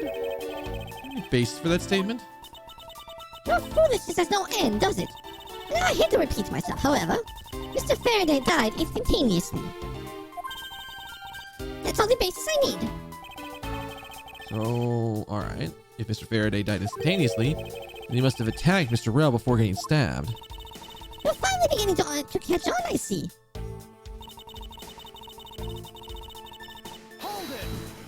Boom, boom, boom, boom, boom. Do you believe that the die Mr. Rel stole the knife from Mr. Faraday? From Mr. Faraday, excuse me. Burp happened at the wrong time. Mr. L. Oh, wow, that was a weird glitch in the voice. Mr. L became so desperate that he did not want to die. Human beings can do amazing things when they are put to the test. So the two men struggled. And in the end, Mr. L was able to grab the knife and stab Mr. Faraday. The messy condition of this room is a testament to their struggle. Yes, my logic is perfectly sound. Can you really say that it's perfect? What are you insinuating? I mean, nothing. However, I can't let what you said slide by without further inquiry. One must be clear and precise. So if you could append that statement to your testimony.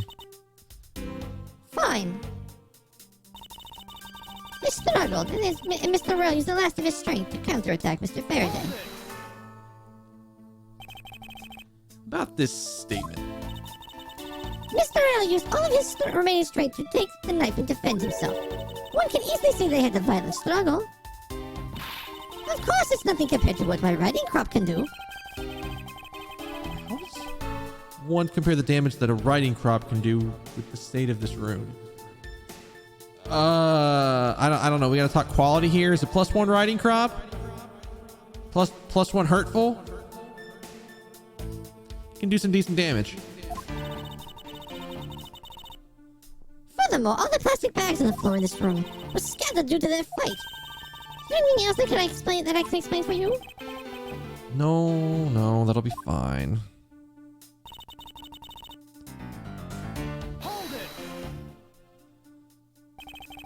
Claiming speculation is fact already. Don't you feel that the evidence is a bit lacking?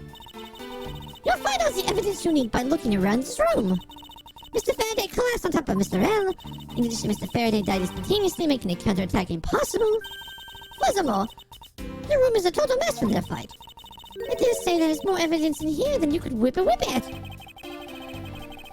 She's becoming more and more confident. And looking at this way, she might have a right to be. After all, everything here seems to support her theory. It looks like you're starting to see my point. I've as good as won the little competition. Something strange about Francesca's theory. Her claim to the data I've gathered thus far. I just know there's a contradiction somewhere. All right, I think I know what we're going for. And yes, do not underestimate the damage that riding crop can do, Edgeworth. All right, let's see if we can find here.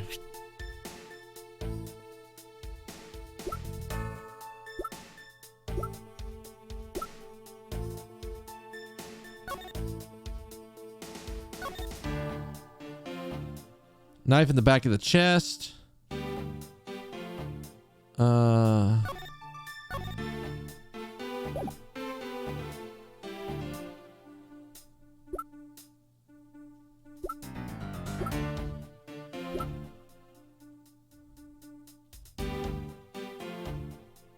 I guess we could present multiple things here because Detective Gumshoe was saying there was no struggle.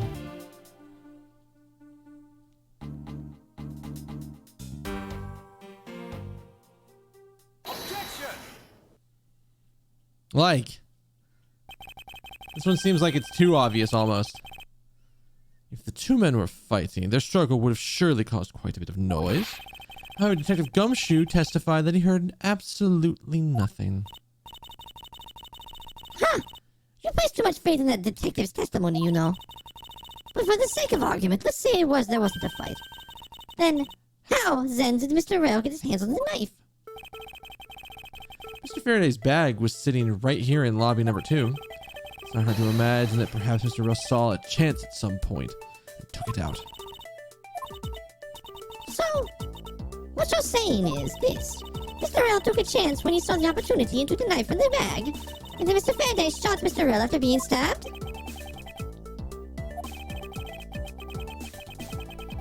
Isn't something strange with the statement you just said now? Seems kind of off about it, yeah? Wait, something doesn't add up. Oh, really? It's not possible for Mr. Faraday to have shot Mr. Rell after being stabbed.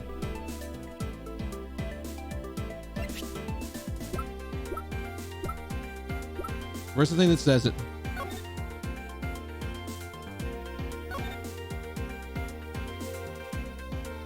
Right here. Died instantaneously from the stabbing death.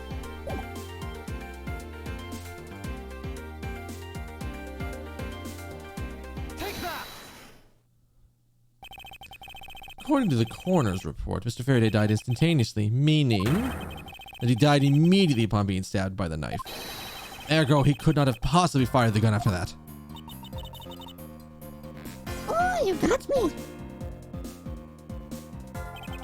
Of course. Well then, if the report is correct, there is only one correct explanation. We suppose that Mr. Rell attacked first, and Mr. Faraday, who died instantaneously, would have been unable to kill Mr. Rell. If Mr. Rell had been stabbed, must have stabbed Mr. Faraday after he was shot, then they both died. This is the only explanation that makes logical sense. Negating your opponent's ideas in order to prove your own theory. As so you've been studying, Francesca. I just wanted to explain it to you as simply as possible, before you foolishly propose a foolish theory that only a foolish fool like you could. How naive of you to believe that your own opinions are valid, and still expect to discover the truth that the crime scene offers you. Francesca, you've still got a ways to go. What are you talking about? Are you saying there's a flaw in my logic? Mr. Faraday died instantly, and the fact that he did is what gives rise to this contradiction on the scene.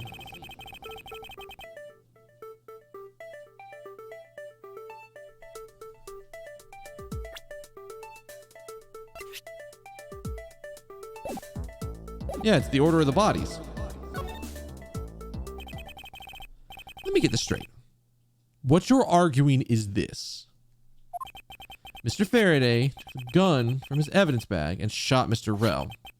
Then, the wounded Mr. Rell found an opportunity to take the knife and strike back. Upon being stabbed, Mr. Faraday died on the spot, and Mr. Rell died thereafter. If that's the case, then how do you explain this? Take a good look at the order in which the bodies are piled. No! Mr. Faraday's body is lying on top of Mr. Rell's. Therefore, Mr. Rell must have died before Mr. Faraday. Impossible! I actually agree that it seems strange no matter what angle you approach it from. Which means that the real mystery behind this crime scene we must solve is... No! Not so fast, Miles Edgeworth!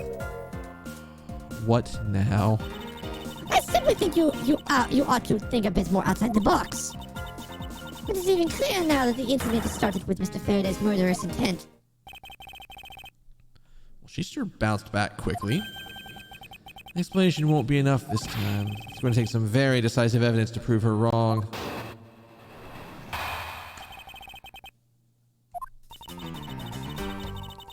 It was just chance that Mr. Faraday's body fell on top of Mr. Rell's. The two bodies fell into a pile, which indicates they attacked each other at the same time.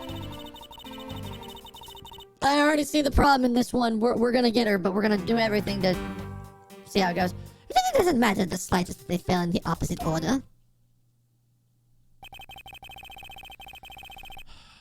I know that Francesca's explanation isn't absolutely correct.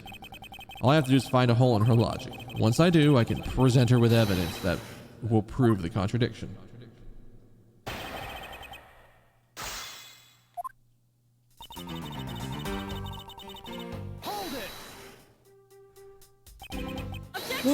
Oh, God. Wow. Really? We're going that deep. Pressing someone in testimony in order to gain some time to think. You're a real one-trick pony, aren't you? It's too bad your trick only works on fools. That was not my intent. Simply wish for more details on how Mr. Faraday ended up on top of Mr. Rel. Someone's impatient. I was just about to explain everything to you. So, do you think you can hold on for just a minute? Francesca, I'll make you a deal. I'll hold on if you hold on to that whip of yours. I'll hold on to it, all right, as I whip you. Swap! Well, now that you've quieted down a bit, I'd like to continue if you don't mind. Hold it. Is it gonna be... The two fell on top of each other? I find that a bit strange. Not at all. Oh, I can see it in her eyes. She's dead set against me from the bottom of her heart. Miles Edgeworth, once I'm done here, you'll see that there's nothing strange at all. Now then, the two men fell into a pile. Hold it. What do you mean they attacked each other at the same time? I assume Mr. Faraday had two different weapons in his hands. He made the attack to Mr. L while holding both the knife and the revolver. And then, after Mr. Faraday fired the gun, Mr. L grabbed the knife as he was falling and stabbed Mr. Faraday. That's how Mr. L's wound ended up on the bottom with Mr. Faraday on top. At close range, that's more than possible. Yeah, it's possible, but... Well, if you have any other ideas, then show me what you've got. Oh, I will. To that extent, I'd like for you to append what you just said to your testimony.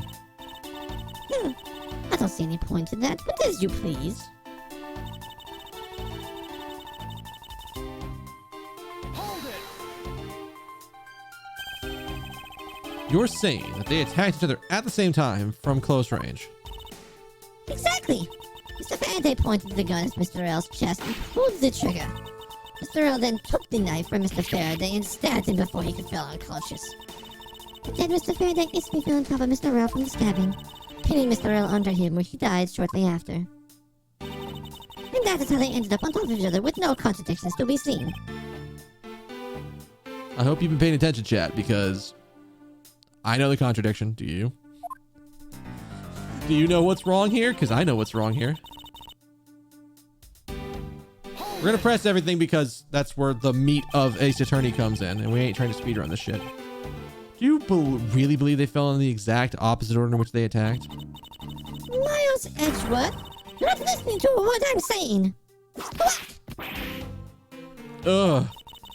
They both attacked each other at the same time, and Mr. Rel fell first by chance, leaving Mr. Faraday to just happen to fall on top of him.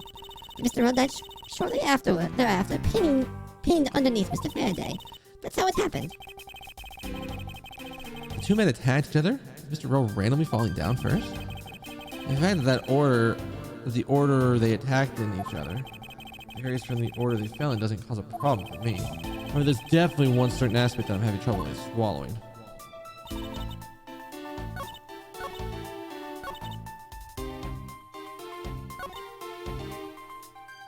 Boop, boop, boo, boop, boo.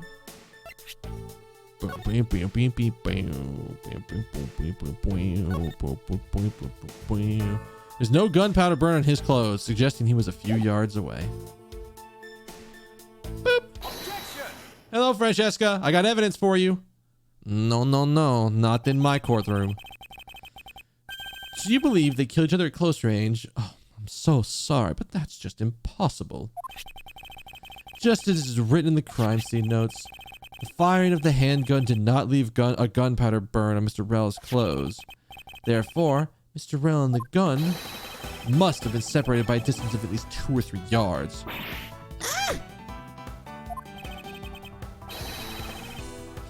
is the biggest contradiction so far. The two bodies are piled up on top of each other, yet the gun was fired at a distance. And with there being no chance Mr. Rell moved that far after being shot, there's only one possible explanation.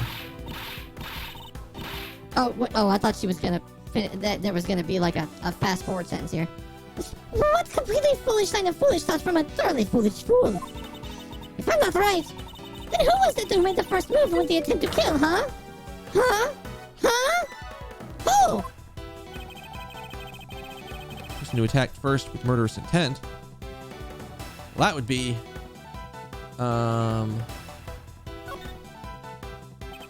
neither of them. Here in this room, contradictions appear no matter which man we claim attacked first. Thus, there can only be one explanation. There was a third person here. It was that third person who killed both Mr. Faraday and Mr. Rell and set their bodies up to make it look like a double murder. That third person is the real culprit. Miles Edgeworth, there's just one thing you're missing. Oh, you mean evidence, correct? Exactly.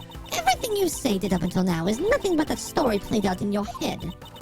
However, this is where the real test begins. Can you prove that there was a third person involved in this crime? Oh, of course. The third person was truly here. That fact would resolve the glaring contradiction. Proof that this has all been a setup to make it look like they killed each other. I'll present it. I'll only bear the final piece of the puzzle that's not yet in place. What is the piece of evidence that proves there is a third person involved?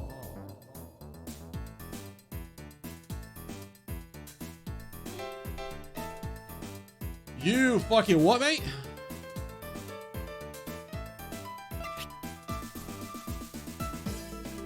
Let's bring this up here so you guys can see what I'm looking at.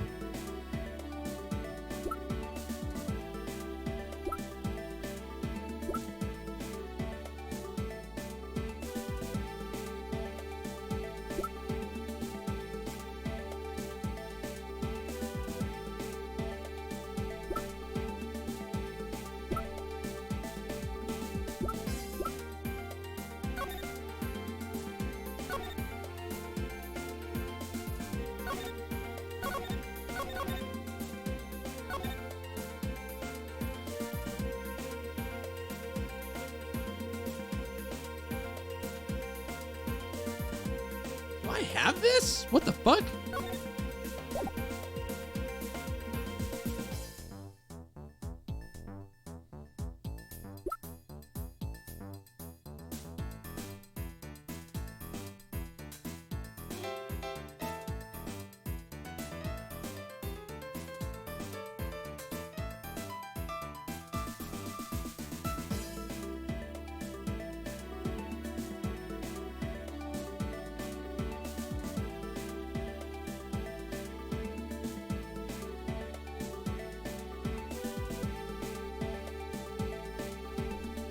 What?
Okay, let's think about this for a second. So, the notes we have indicate that as soon as the gunshot was heard, they were found.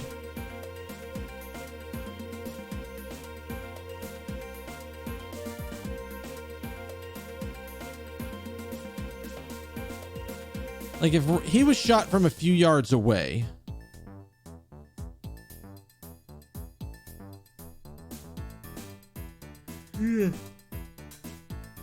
huh.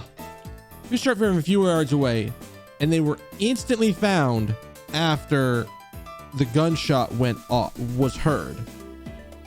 How did they have enough time to stab him and then go from there?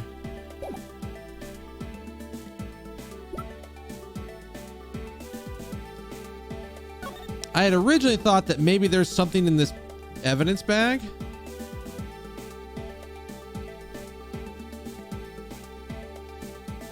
But the only thing to look at is the blood, which doesn't really tell us much.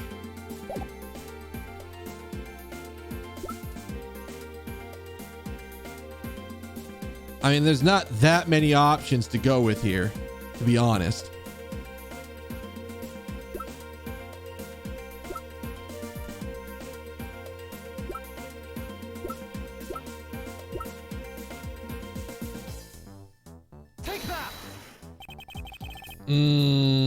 That's not it. That's not it.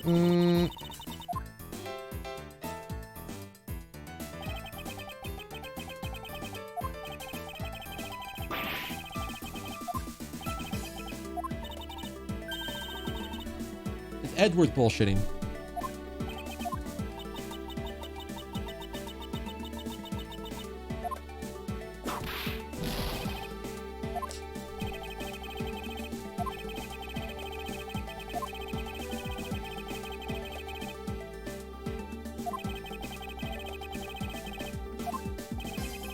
What is the piece of evidence that... Oh, I had it on the wrong screen regardless, but what is the piece of evidence that proves there's a third person involved?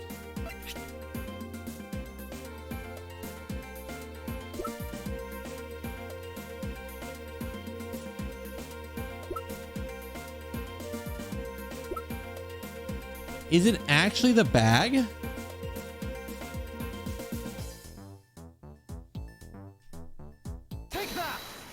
It is the bags. I had the right idea the first fucking time. The gun in Mr. Faraday's hands and the plastic bags with his blood on it. These two items point to the presence of a third person. How so? Recall Detective Gumshoe's testimony. I was in the hallway the whole time. I didn't hear a single peep of a struggle. If there wasn't a struggle in this room, then there shouldn't be any plastic bags on the ground. I mean, it's someone else deliberately scattered them around. Do you see the possibility in this? Disregarding the gun for a moment, there's a high probability the blood splatter when a knife is used on a person. If the culprit had held the knife with a plastic bag around it, he could use the bag to catch any blood splatter from when they withdrew the knife. And by spreading a few more plastic bags around and mixing the bloody one with them and arranging the room to make it look like there was a struggle between the two, they were able to conceal their presence.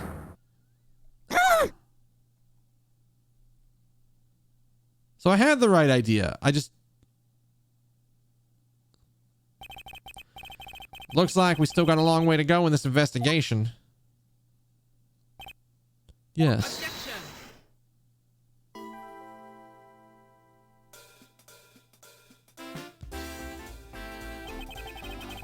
What the heck's up with you, pal? Mr. Bat, I advise you to place Detective Gumshoe under arrest. What? Well, what's the meaning of this? Looks like you're not a man enough to discipline your own subordinate. Don't you dare. The detective claims he was there standing in front of the door the entire time. But I have it on good authority that it was all a giant lie. It's you. I ask that you please explain that last statement. I'll let his honor explain it himself. Oh, fuck. I needed to have a new voice for the judge. I didn't think the judge was coming back in this.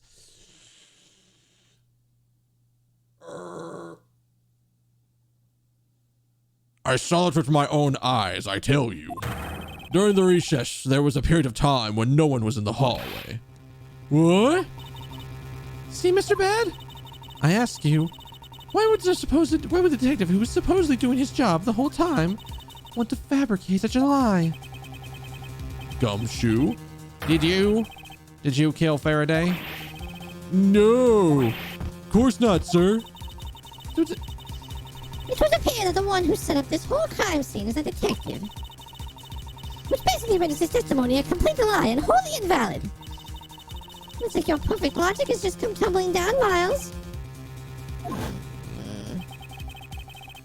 was in the hallway the whole time, but I didn't hear a single peep of a struggle.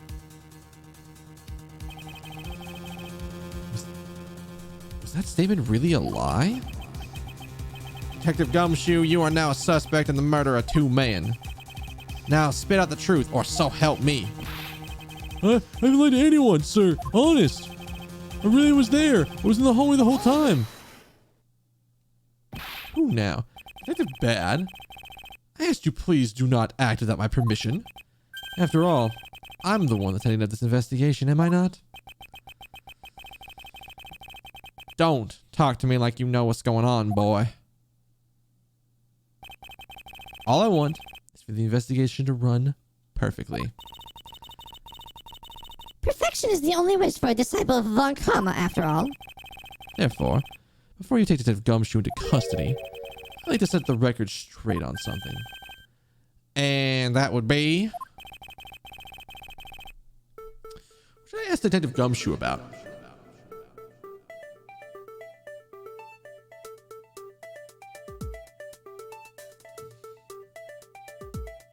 I don't think the motive for murder is a good one. That's not going to go anywhere. I don't think we asked him why he wasn't in the hallway.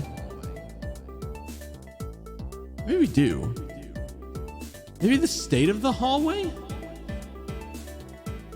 Where's that going to get us, though? How's that going to prove anything for us?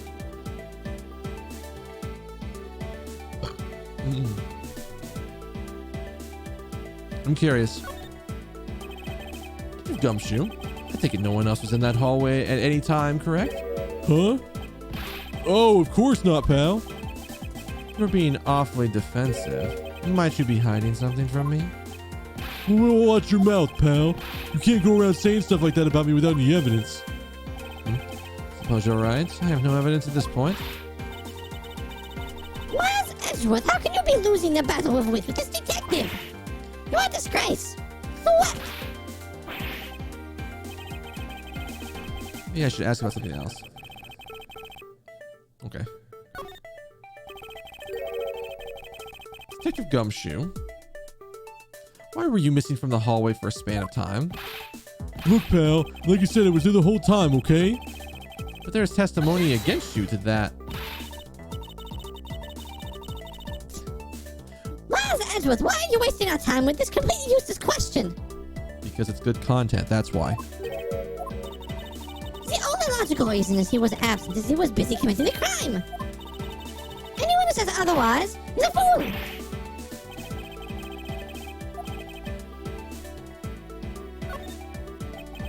So really, it's the one that I was like, maybe something was going on and he was just like not visible from an angle for like a split second or something like that.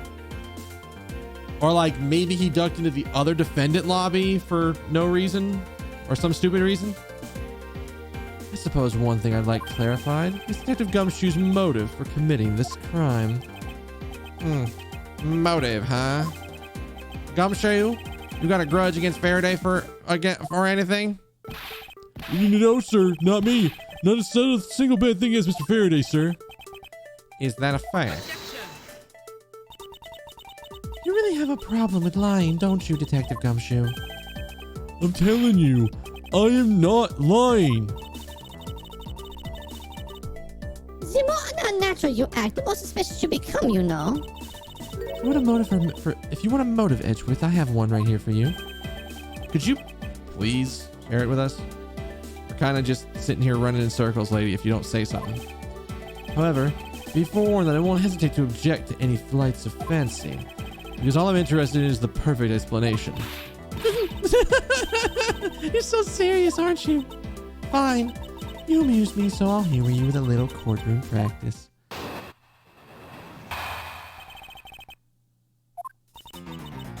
It was but a week ago. I saw the detective get chewed out by a livid Faraday in front of the precinct. He stood there super pale. Mr. Faraday yelled, "That's a salary cut for you, you nitwit." A brand new detective suddenly getting a salary cut? That's reason enough for a grudge. Well, how's that for the perfect explanation?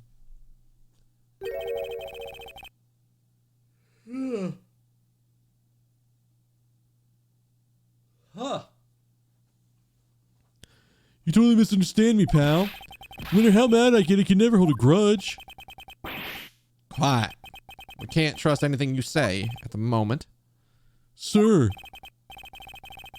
There's nothing wrong with the motive she proposed, per se. There's some gaps in her logic need to be filled in. Misused perfect explanation. It may not be so perfect after all.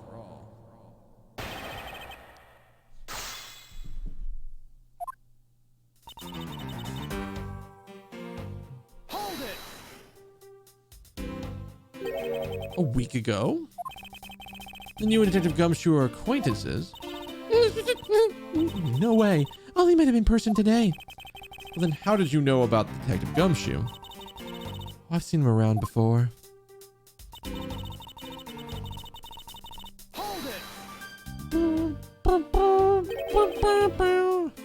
Mr. Faraday was upset? Yeah. You know what else? Mr. Faraday isn't exactly known to get angry often. But there he was, a total beat red in the face. And the offending detective just stood there, pale as a ghost, like he was about to die. Just like the face he is making right now, right? I'm completely innocent, I tell you.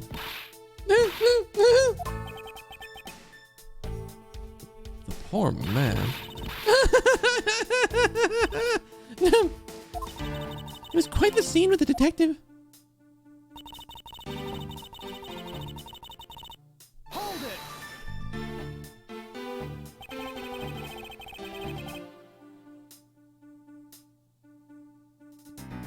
You stood there watching the events unfold in front of you? Yeah, I have to say it was really enjoyable too. But that's why I saw Detective Gumshoe earlier. I knew to steer clear of him. No way. I thought it was because I had something stuck on my face. But you do! That's the best part! What? Huh? What have I got stuck on my face? Let's start with your eyes, nose, mouth. Oh, those ridiculous eyebrows. Oh god, I can't stand it. Huh? Oh man, messing with your head is just too much fun. I just noticed what her earrings actually are. I don't know how I didn't notice it before, but like, I didn't notice her earrings were literally scale balances. Miss Yu, if you don't mind, I'd like you to return to your testimony now. Sure, why not? Sure, we can do that.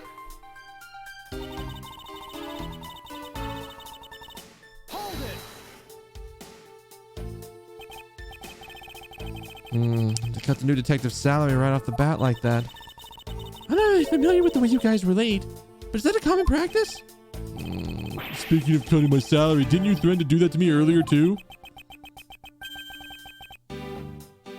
I suppose I did. It's only natural to cut the worthless detective's salary down to their actual worth. My father can't even fire anyone old or new with the snap of his fingers. Do you think that's reason enough for Detective Pete to hate you people? Well, I guess I really shouldn't cut people's pay. Detective Bad, don't tell me if Mr. Von Karma cut your salary earlier.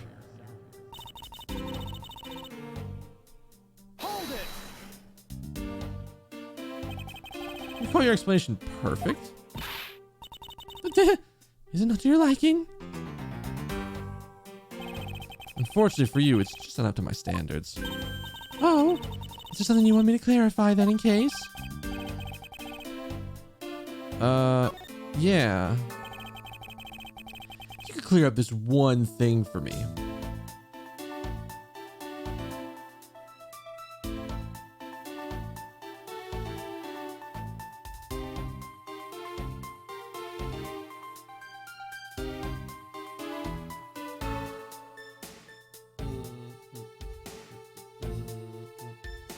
So, like, obviously, the motive for killing Mr. Rel, I'll put this up on the upper screen so y'all can see. The motive for killing Mr. Rel is really obvious. He saw it happening. Gotta silence people who saw what the fuck was going on. Simple enough. Easy to go with. Don't need to jump on that one. How Mr. Faraday was killed?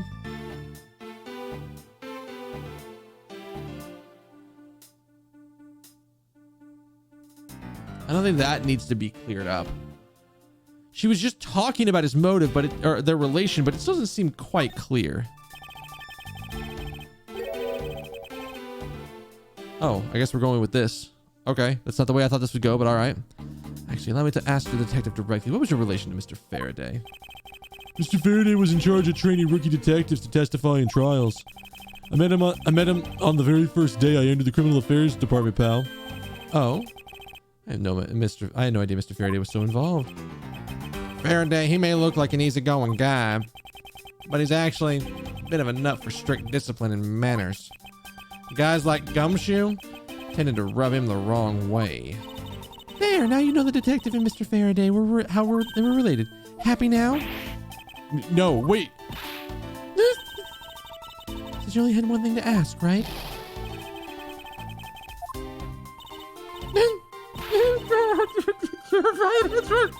Poor baby. Tell you what, I'll let you have another go. How's that?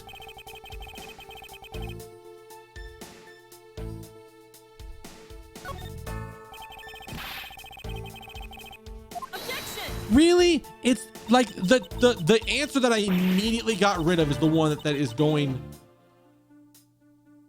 What? Coincidence. Coincidence already, Miles. Mr. Faraday was stabbed to death with a knife. The whack.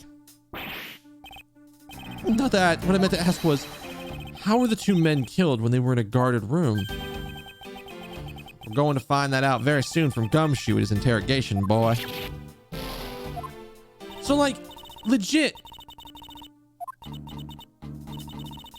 The one that I'm like, the easiest, obvious answer, he killed the other guy because he witnessed him stabbing Mr. Faraday.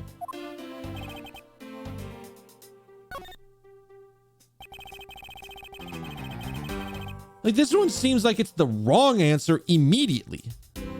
But all right, let's see how this goes. I know it's the right answer, but how does it become the right answer? I understand Detective Gumshoe's potential motive for killing Mr. Faraday. However, what about his motive for killing Mr. Rel? His motive for killing Rel? Like I would know. If there was no clear motive for both murders, I thought the incident would have occurred. Wouldn't you agree? Is there anyone else who might have had a grudge against either of the two men? Or should we look into that ourselves? Oh, in that case, I have absolutely no idea. Wait, what? That's impossible. She must know something. Can you please not glare at me like that? It makes me laugh.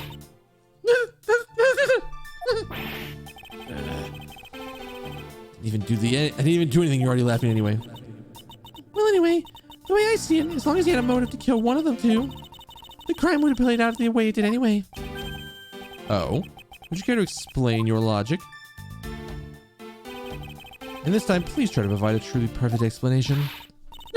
Perfect this, perfect that. Stop being so tired. These are such a record tree for being upon karma.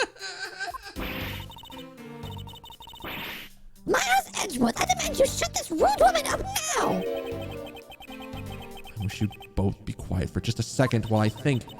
Well, I guess I'll just have to explain it to you kids. Motive to kill the men.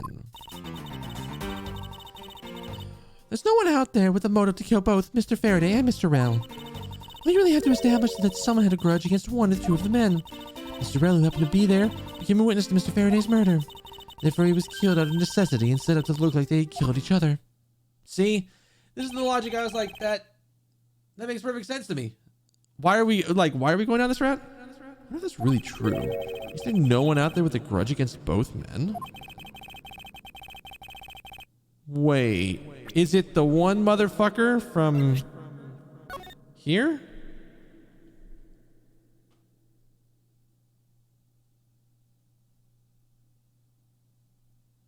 Is it here? Let's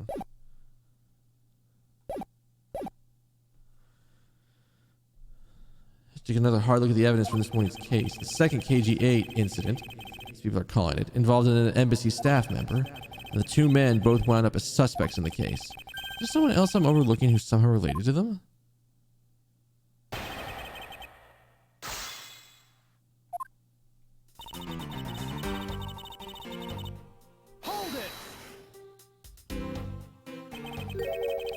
So there's no one else who might have a grudge against both Mr. Faraday and Mr. L. I realized that my lean back was not locked in and gotta have at least somewhat good posture.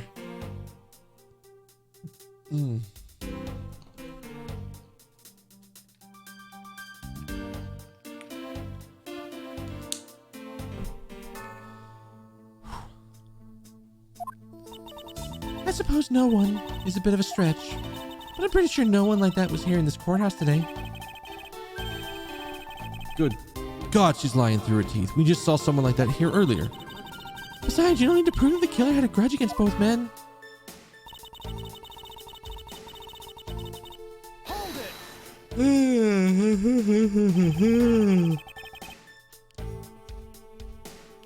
Someone with a grudge against one of the men. In that case, aren't there plenty of people who fit that bill? Sure. After all, who doesn't garner scorn from another for simply from being alive? But the one who held a grudge against and who had a grudge and acted upon it by killing was Detective Gumshoe. Furthermore, Hold it! You're saying he was basically being silenced? oh God.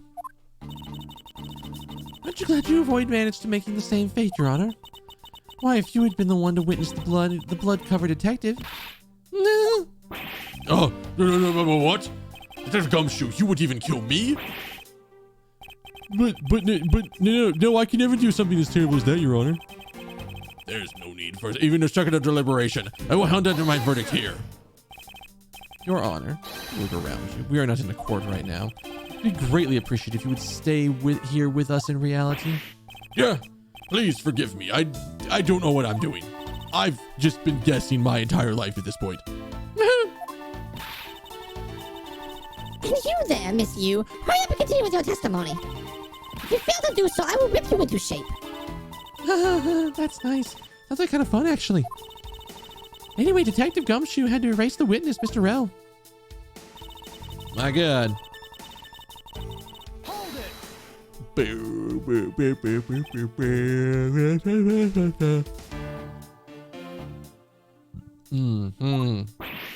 I didn't do it, pal. No hard feelings, but I don't think we can take the word from a criminal seriously. But I didn't even begin to think of ways I could set up a crime scene. I suppose you do lack the necessary tactical mind to require to do such a thing. Why do you have to kick a man when he's down, pal? You shouldn't put yourself down, Detective. You're a big boy. I bet you thought it all by yourself, right? Yeah, that's right. I worked real hard at it, too. I think this proves one thing about the detective. He has the mental acuity of a worm. Her explanation makes sense. However, there's something she also overlooked in her testimony. Yeah.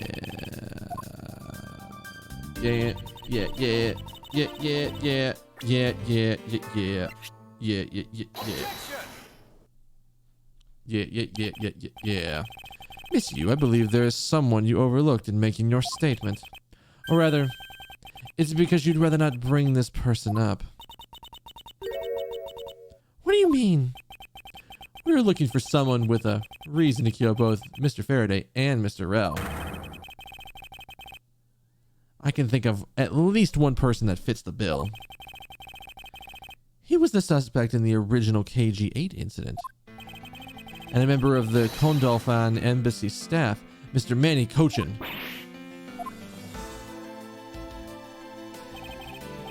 That's right, the very man who came to visit you earlier out in the hallway. Dealing with a hyper-competent detective, that would probably make Edgeworth incredibly overpowered. The man who killed a member of the Condolfan embassy staff, Mr. Rell, and the man who was the lead prosecutor of the KG-8 incident, Mr. Faraday. Are you telling me that Mr. Cochin had no reason at all to kill both of these men? Well... Suppose he might have a reason or two. You covered for me, pal. Maybe you're not such a bad guy after all. Don't get ahead of yourself. You're still a suspect. Make no mistake about that. The perfect evidence, the perfect testimony. These are the only things I wish to hold. But I didn't do it. You will stay under my authority and go investigate Manny Cochin for me. And remember, I will not be very forgiving should any of this leak out. You want to investigate Cochin? You just be wasting your time there, sir. And why is that? Cochin was up in the viewing gallery watching the trial. Or so I was told. Every cop in this place has been keeping an eye on the guy since he arrived. Then the only real suspect we have is still Detective Gumshoe? Suppose so. No way. Come on, Detective Badge. You gotta believe me, sir. I really was in the hallway the whole time, sir. I never took a single step into this room, sir. Okay, then. You're saying there was someone else who passed through the hallway? No, there was no one else, sir. Then why should I believe you didn't do it? This is one incredibly foolish detective. Standing right in front of a crime scene all by himself. It's as good as a confession of guilt. I have to admit, it's a bit strange. Most criminals will fabricate some sort of lie to escape most of their crimes. And if the detective really wanted to prove that he's innocent, he would at the very least have offered up I spaced out a bit while I was on duty or the like. Come on, Gumshoe. This is time for your interrogation. Detective Bad. Judge looks like he's about to fucking square up and fight someone, by the way. Miles Edgeworth, I will go on there and I will go on ahead and report this to Papa. And just as they say, and that, as they say, is that. Right, everyone? Well, I suppose we should both be getting back to our real jobs now, huh? Before we do that, Miss Yu, there's something I'd like to speak to you about. What is it?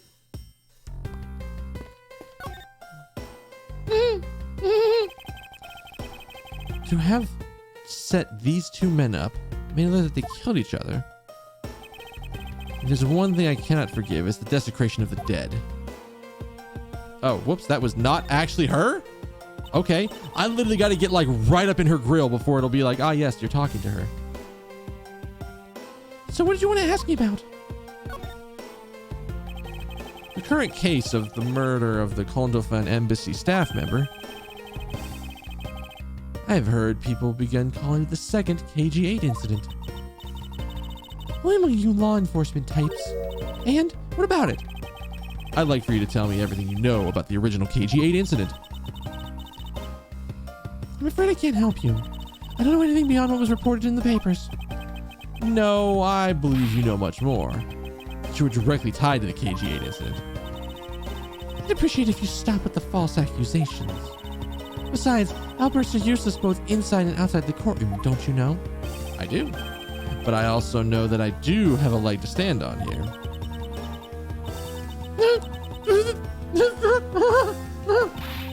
You think you can stop you making all your serious face in front of me? I can't stand it. You could please stop laughing for just 1 second. Oh, I'm not going to make any headway like this.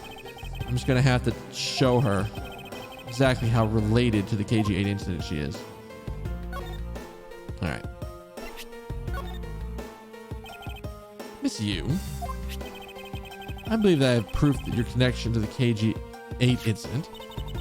It files your proof very well, then. Why don't you tell me exactly how I'm related to this KG-8 incident?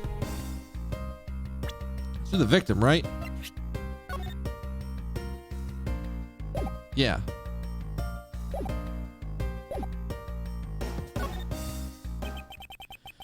Your connection to the KG-8 incident is through the victim. The victim's name is CCU. You will note that she has the same last name as you. Can you really still tell me with a straight face that you're not related to this case?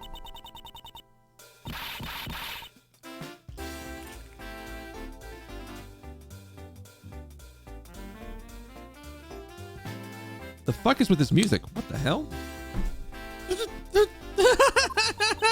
Sorry, but we're not related. What? Just kidding. You asked the question with such a serious look on your face. I couldn't help it. Miss Yu, I ask that you please tell me the truth. All right, I'll tell you everything I know. As you guessed, the one who reported the smuggling activities on the Amano group was my sister, CCU. As I thought.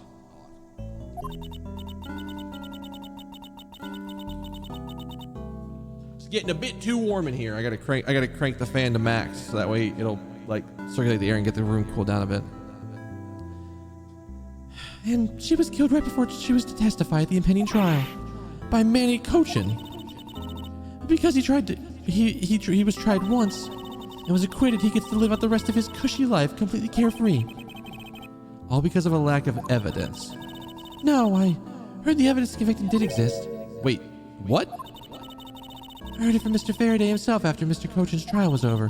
Apparently a man in black made off with the most important piece of evidence.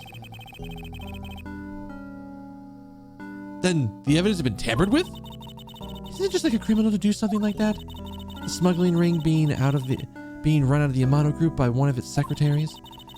They bailed Mr. Cochin out. Turns out that they were in league with each other all along. How big was this smuggling ring? Was it a large operation? I don't really know. Which is why I want to become the lead defense on this case that people are calling the second KG-8 incident. But I haven't learned anything new at all. Probably expecting too much, I know.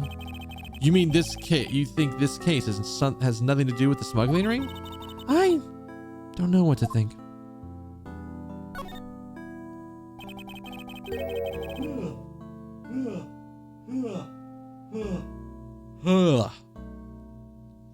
God. Why did Mr. Cochin want to meet with you earlier? Actually, he came to watch the trial. Apparently he only found out I was the defense lawyer on the case after he'd arrived.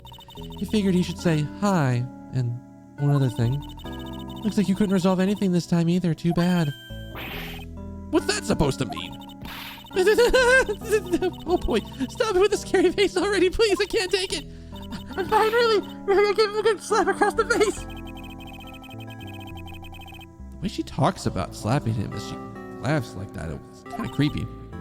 But it's just as Mr. Bad said. He's not really related to the double murder. I asked around and the people in the gallery claim he sat in a seat the whole time. Talk about cruel fate. Well, this is about all I know. Sorry. I guess it wasn't much help. That's not true. I'm sorry to make you recall such a painful time in your life. You're really too serious for your own good. You really need to learn to relax. We wouldn't want you to die of stress, would we? Well, thank you for the advice, but there's no need to worry. I work in my own way, and I will catch this criminal in my own way as well. You'll see. Look at you with your game face on, ready to go. I'm making no such face. Did you know laughter's the best medicine, Hedgeworth? Don't get tired of making such a serious face all the time. I'm charged with making sure that all the criminals of this world are found guilty. I have no need for laughter. Well, there you go, making that face again. Oh well, I've got to get going. I still have a few loose ends that I need to tie up. That motherfucker in the background has just been there saluting this entire time. Are you kidding me? He's just been like, bruh, I don't hear any of this. Oh fuck. Oh god, the arm's getting tired. Oh no. Maybe they won't notice. Maybe they won't notice. Maybe they won't. Just kind of keep it going. Yeah. Just the entire time. The KG-8 incident and this murder investigation. I believe these two cases are related to each other somehow. Plus the detective, Detective Gumshoe. It's obvious he's lying, even though the lie is hurting his chances. Clearly this case is far from over, but whether or not that detective is the murderer can only be determined once I've completed my perfect investigation. Mr. Von Karma, I swear to uphold your honorable name, or my name isn't Miles Edgeworth.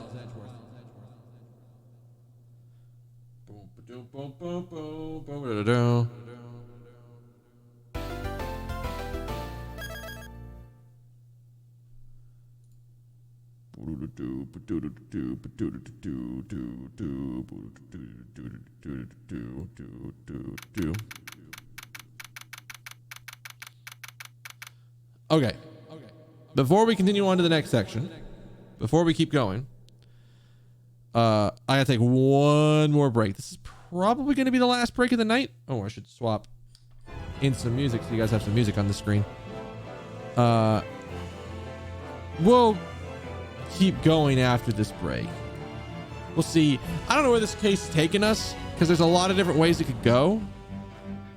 And I'm not quite sure yet, but let's see what happens. All right? All right. Be right back.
Hello, people.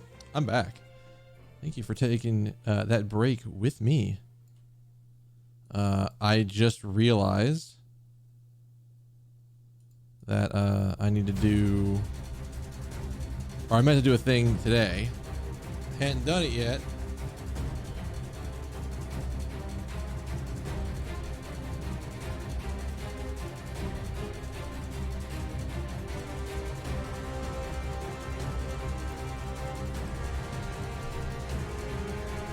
Oh yeah.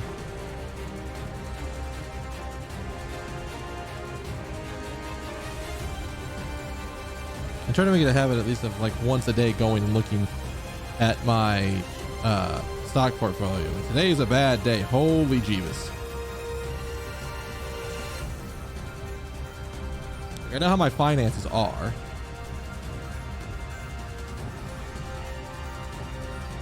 I need to make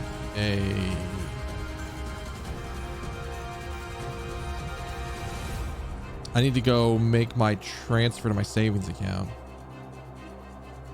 So I save like some amount of money every month, or try to.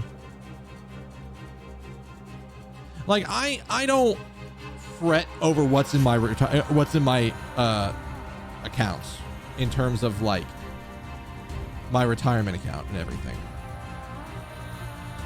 Like I have the money I have in my retirement account, I have it allocated and I just don't fucking touch it. But I was like, oh, how did the things do today? And it's not good. It's not good is the answer to that question.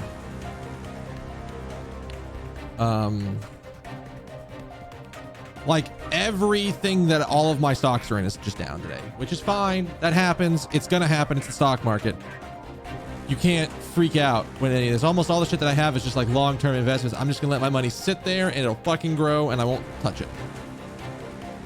But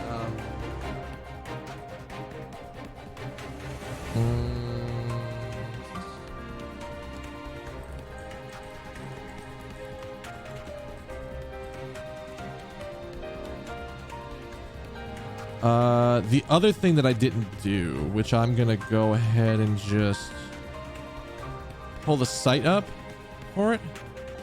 But yeah, so I have a savings account and I have my checking account. My checking account has an amount of money in it that I could work off of for a little bit without having to touch my savings if I absolutely needed to. It's sort of like, oh shit, do I need to pay something really fast? I can probably use this amount of money to pay almost anything that's going to come up. So it's not a terrible amount of money, but it's some amount of money. The rest of my money goes into my savings account, and I'm trying to save up for a house in like a year or two.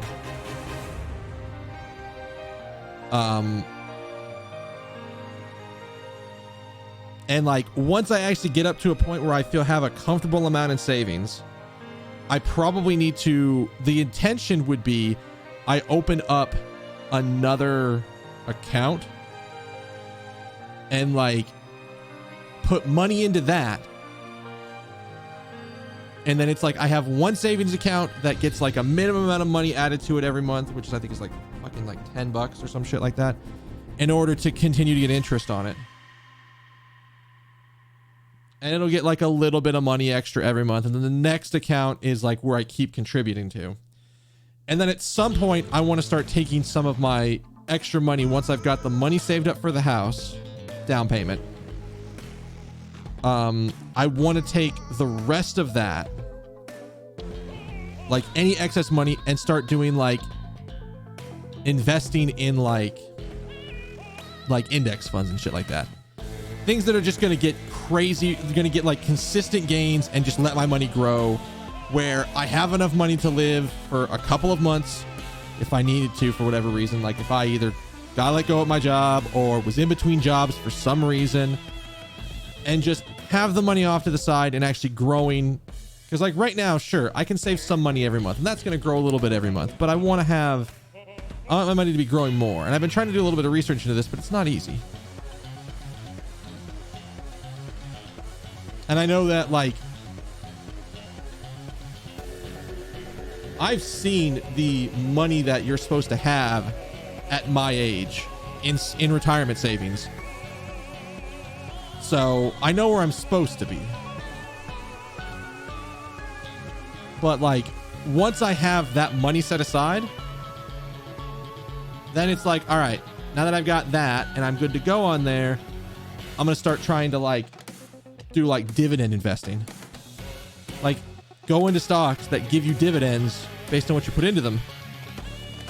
And then just start growing. And then hopefully in like 10 to 15 years, I could retire. Like if I could retire when I'm like, if I could retire early instead of waiting until I'm 65 to retire and like have enough money invested and have enough dividends coming in to be able to live off the dividends, that's the good life. That's the life where I don't have to give a fuck. So hopefully I can get to that point. Let us jump back in and find out what the fuck is going on. Because there's a lot of people in this courtroom that are doing a lot of weird stuff. As is tradition in Ace Attorney. Actually, wait, that's one thing. How did that one stock do? Amidst all of this chaos and all of this other stock that's just going down like crazy, this one fucking stock has decided it's going to go up ever so slightly. I don't understand the market. But, yeah, what was this? Oh, that was the CDC thing. I have this, I have the CDC mask recommendation sheet for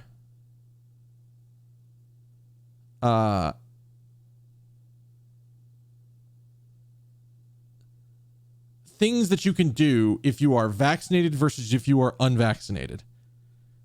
And admittedly, the fully vaccinated thing, you are at such a little risk. But it's mainly just when you're out and about and you're in like a small area. If you are in a crowd or inside a building of any kind, wear a mask. And then you look at the unvaccinated side and it's just like, you're basically only safe outdoors. Otherwise, you are at like high fucking risk if you do anything indoors. Which is why I tell everyone, get a fucking vaccine. Get one. I don't care which one you get. I'm going to tell you, get a Johnson & Johnson. Don't get a Johnson & Johnson if you can help it. If you can get either Moderna or Pfizer, get one.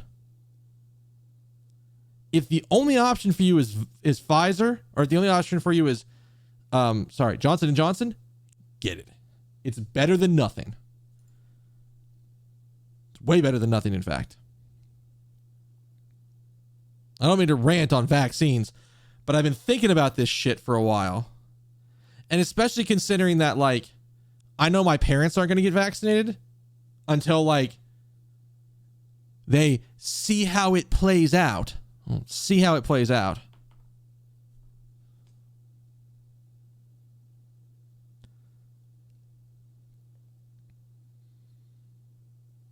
This is like the only thing that's making me go, maybe I shouldn't cut my hair. Maybe I shouldn't trim my beard. Because I don't want my parents to know that I'm vaccinated. Because I don't want them to use that as ammo to be like, you should come home more often. You're not at risk and you can't give it to us. No, fuck off. It's one of those ones. Yo, yee, Daedalus. I see y'all both out there. You're just in time. We're coming back into it. And I'm ranting about vaccines again because my parents' stance on vaccinations fucking irritates me. September 10th, 4:45 p.m. District Court, Floor 3 lobby. Can we talk about what this motherfucker's doing right here? At first when I came in, I was like, is he washing his hands? I was like, maybe he's trying to get a drink. I think the fountain is broken. And he's like trying to stop it with his hands. And I don't know. Dude, you got yours really early. Holy shit.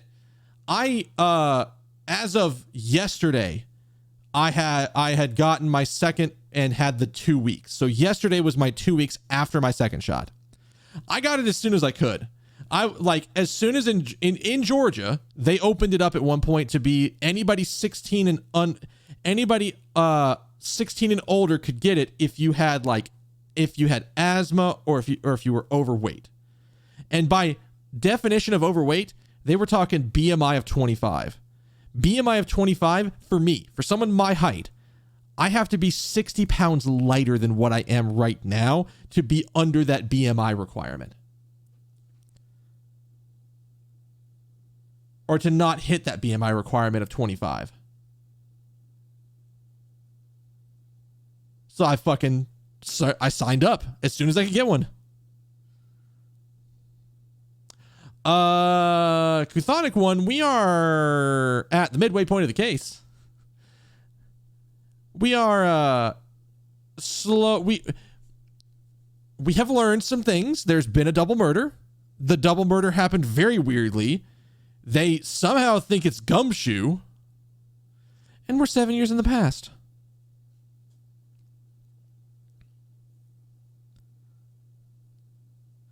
So you were able to get yours immediately, which is good. Thank you for getting yours. Nice. I'm going to tell you, because I think this has happened about damn near everybody I know. The second one's going to knock you on your ass for a day. At least. The second one is absolutely going to knock you on your ass. I don't know exactly which one you're getting or which of the two you've gotten.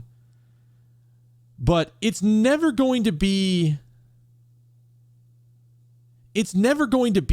like, fuck it. We're chatting. I'm not even talking right now. There's no gameplay happening. Exactly. I had very similar symptoms to that. So my first one, just the arm hurt. Nothing else. A little bit of soreness, a little bit of irritation where the injection site was.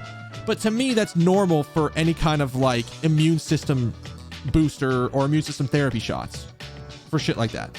Second one, I had headache, body aches, chills, and a slightly elevated temperature for about 24 hours. Not all at the same time, but that spread of symptoms was about 24 hours for me after I got the first shot. So just be ready to like go curl up in your bed with an extra blanket on and just be out for the day. It's not going to hurt you too much, but it's gonna almost. I think I have met one person who got the second shot and had nothing happen to him, but he had a more severe reaction to the first shot.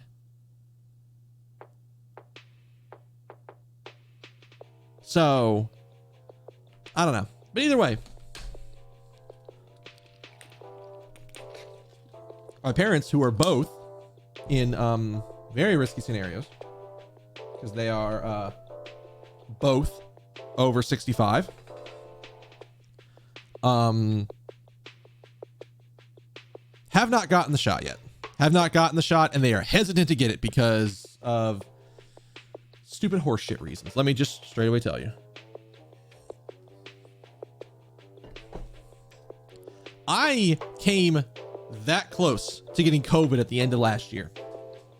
And I say it like that because I stupidly went home for Christmas. And I was there for a couple of days. Now, admittedly, when I was there, I was wearing my mask. I was trying to stay as distant from my parents as possible. I was hanging out with them, but like we were sitting apart and everything.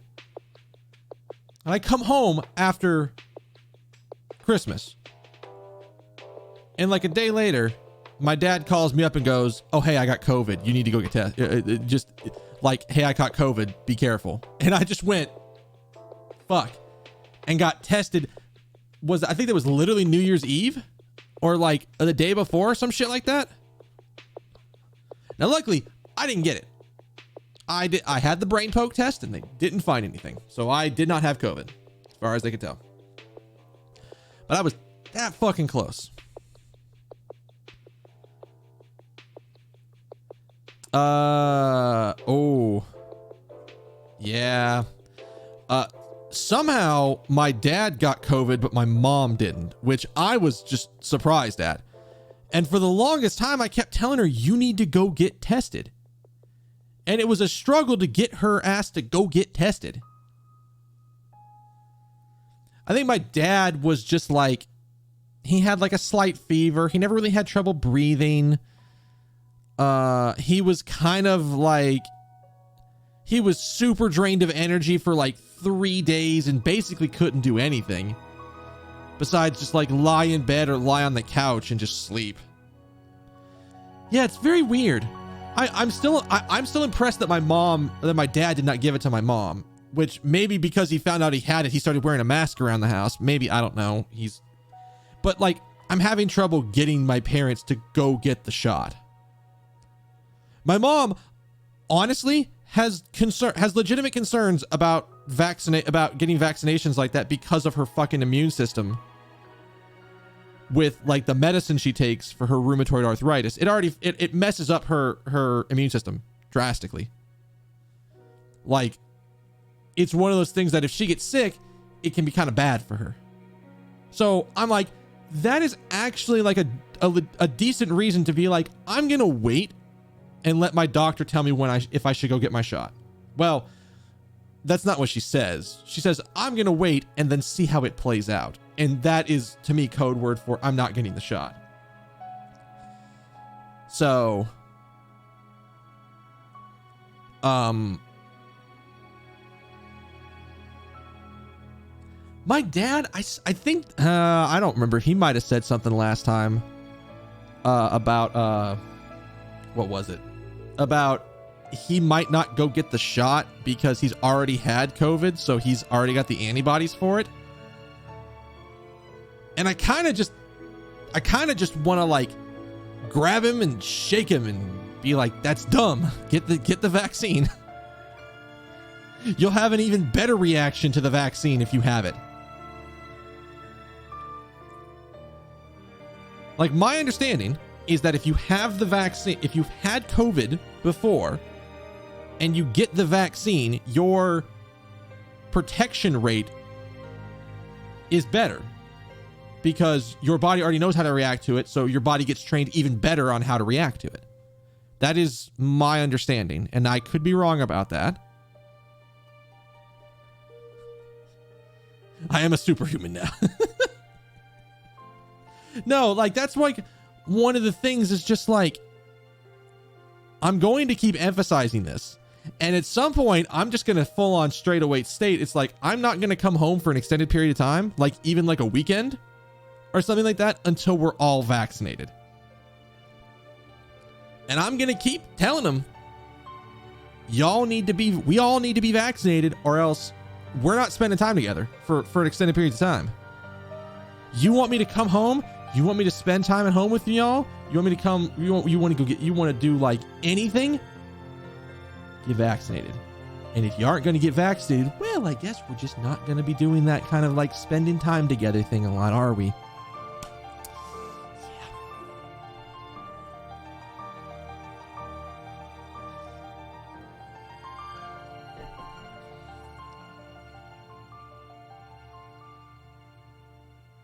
It's very frustrating.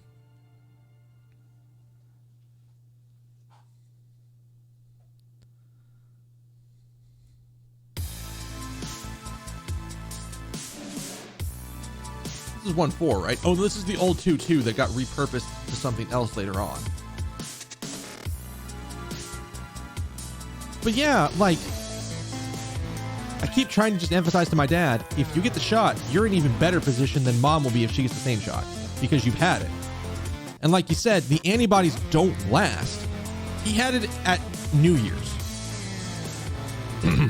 He had it around New Year's. So it's been 5 months. My understanding is that that the antibodies from COVID kind of cycle out of your system after like about 6 months. So he should go get himself a shot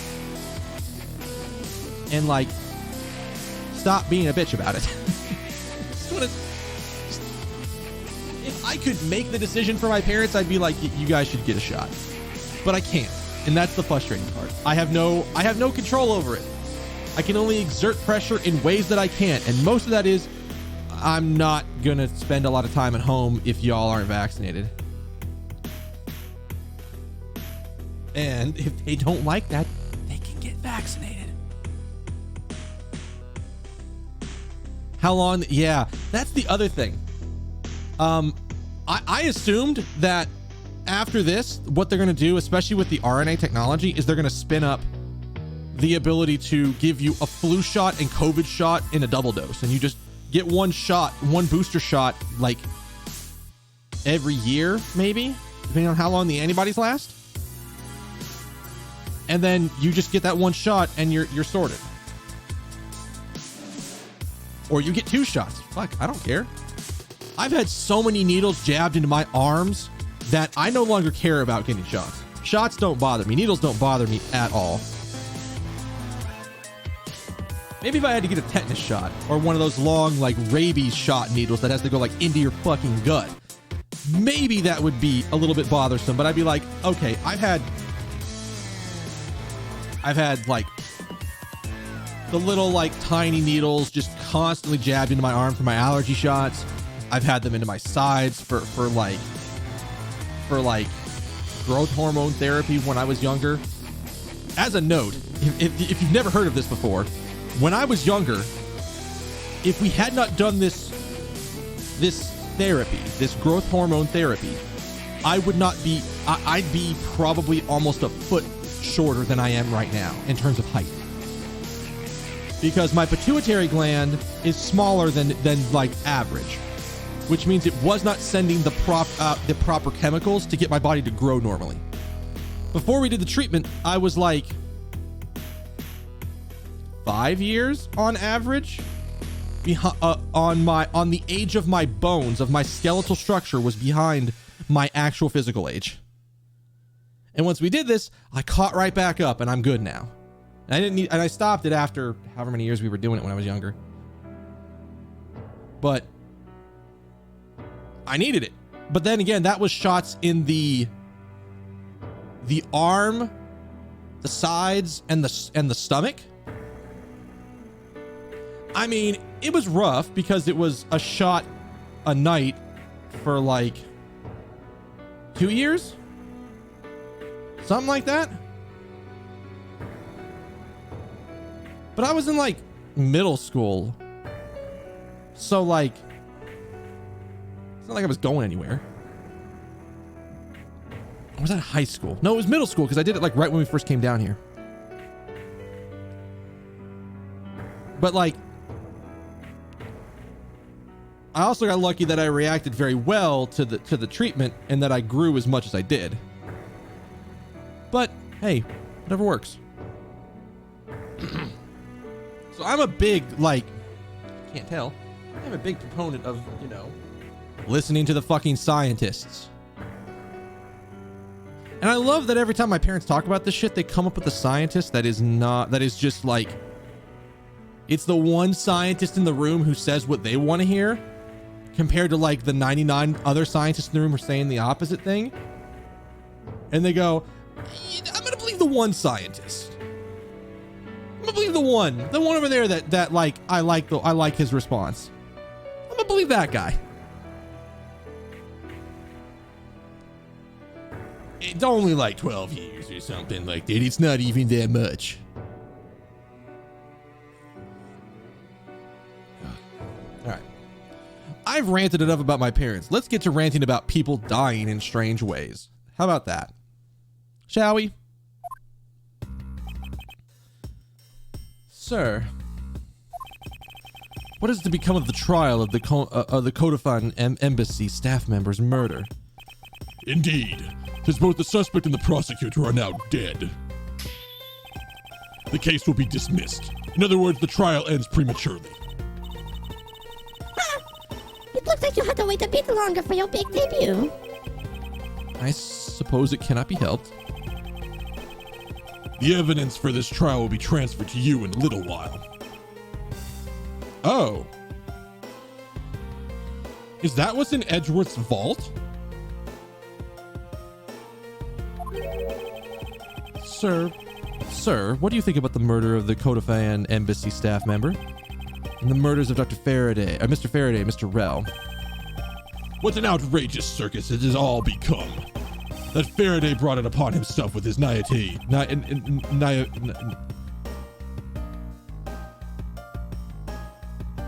Naivete? Naivete. There you go. There's the word I was trying to say.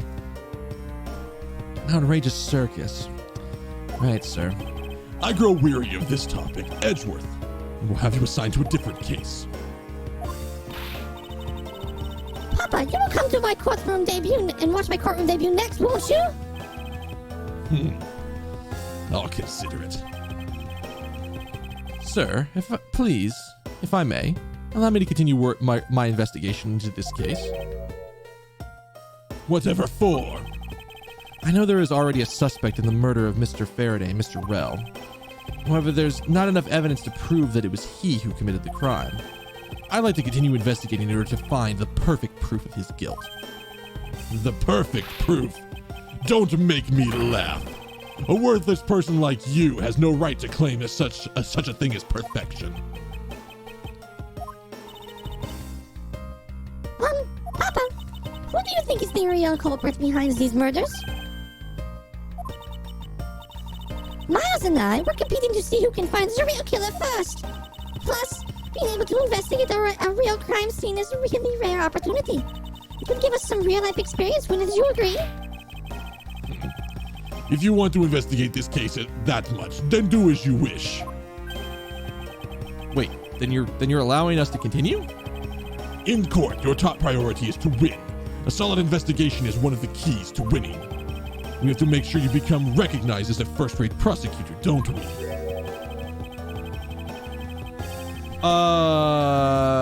I think this is... Oh, God. I don't know how the timeline works on this one. So this was 7 years ago from when Ace Attorney Investigations is happening. I don't remember how far back from the end, from that case in Trials and Tribulations. I don't remember how far back we went to get to the Dahlia case. So I don't know. I'd have to go look at like a wiki for that or some shit like that. My guess is that it's either just around the same time or like maybe just after it or something like that. That'd be my guess. This is Edgeworth's first case. This is supposed to be his first debut in the courtroom as a prosecutor. And he was supposed to be taking over for Mr. Faraday, who was accused of being the suspect in a murder case, he was accused by a suspect in a murder case of telling him to commit the crime. And so because of that, he was getting taken off the case and Edgeworth was being put on. Because yes, you got to remember, this is 7 years ago from this. This is about 1 year after the Terry Falls incident. I think so. That sounds about right. Because that 7-year number sounds familiar for me for when we were in Trials and Tribulations and we had the Dahlia case happen 7 years ago.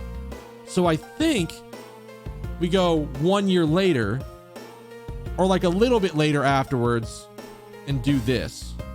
It was 5 years? I guess Phoenix was in college at the time. So this is before the Terry Falls incident. This is like not even anywhere close to it. This is like a couple years before that. It wouldn't be very interesting otherwise. I'm returning home now. Edgeworth, Francesca, see to it that I am not disturbed. Save for the results of your competition. I can't do this both, so I'm only gonna do Edgeworth. Yes, sir. Oh, actually, they're talking different places. That's fine. Of course, Papa. Francesca, thank you. What are you thanking me for? Your logic relay was built on that scruffy detective's lie. That means the competition is still on. Yes, just as you wished. I could not have let you get off so easily. Now then, let's see how well you fare in the investigation from here, Miles Edgeworth. I don't have enough information yet. So my first order of business will be to question anyone involved with the case.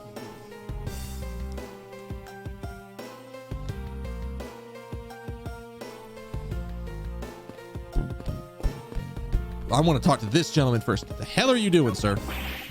Can't stop it, sir. Can't stop the water. Seems the man here who was drinking broke it by drinking from it too much.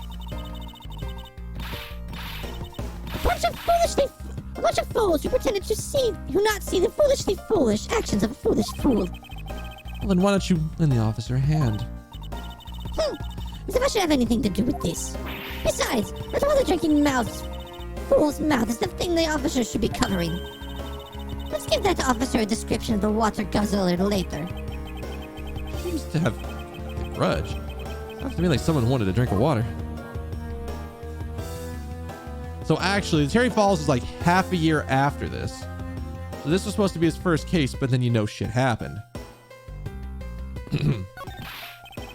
Wow, this thing's so incredibly detailed. My inner modeling fanboy's really kind of impressed. I'm not exactly a fan of plastic bottles per se, but even I can sense the superb quality of this model. I simply cannot comprehend how that man can feel so much for something such a trifle. Oh. I see. You're a disciple of my father, so you would do well to guard yourself against interest in such unproductive things. Yeah. Yes, perhaps I should take up whipping people like the young lady over here. Edgeworth, no. Don't fall down that path.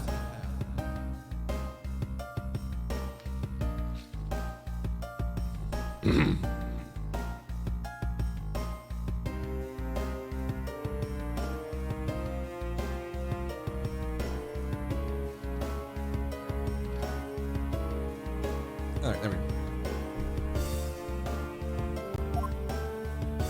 There we go. Okay. I know who we have to talk to, but we're talking to everybody. Yeah. What's the matter, officer? I've been standing here forever, sir, and I really need to go to the bathroom.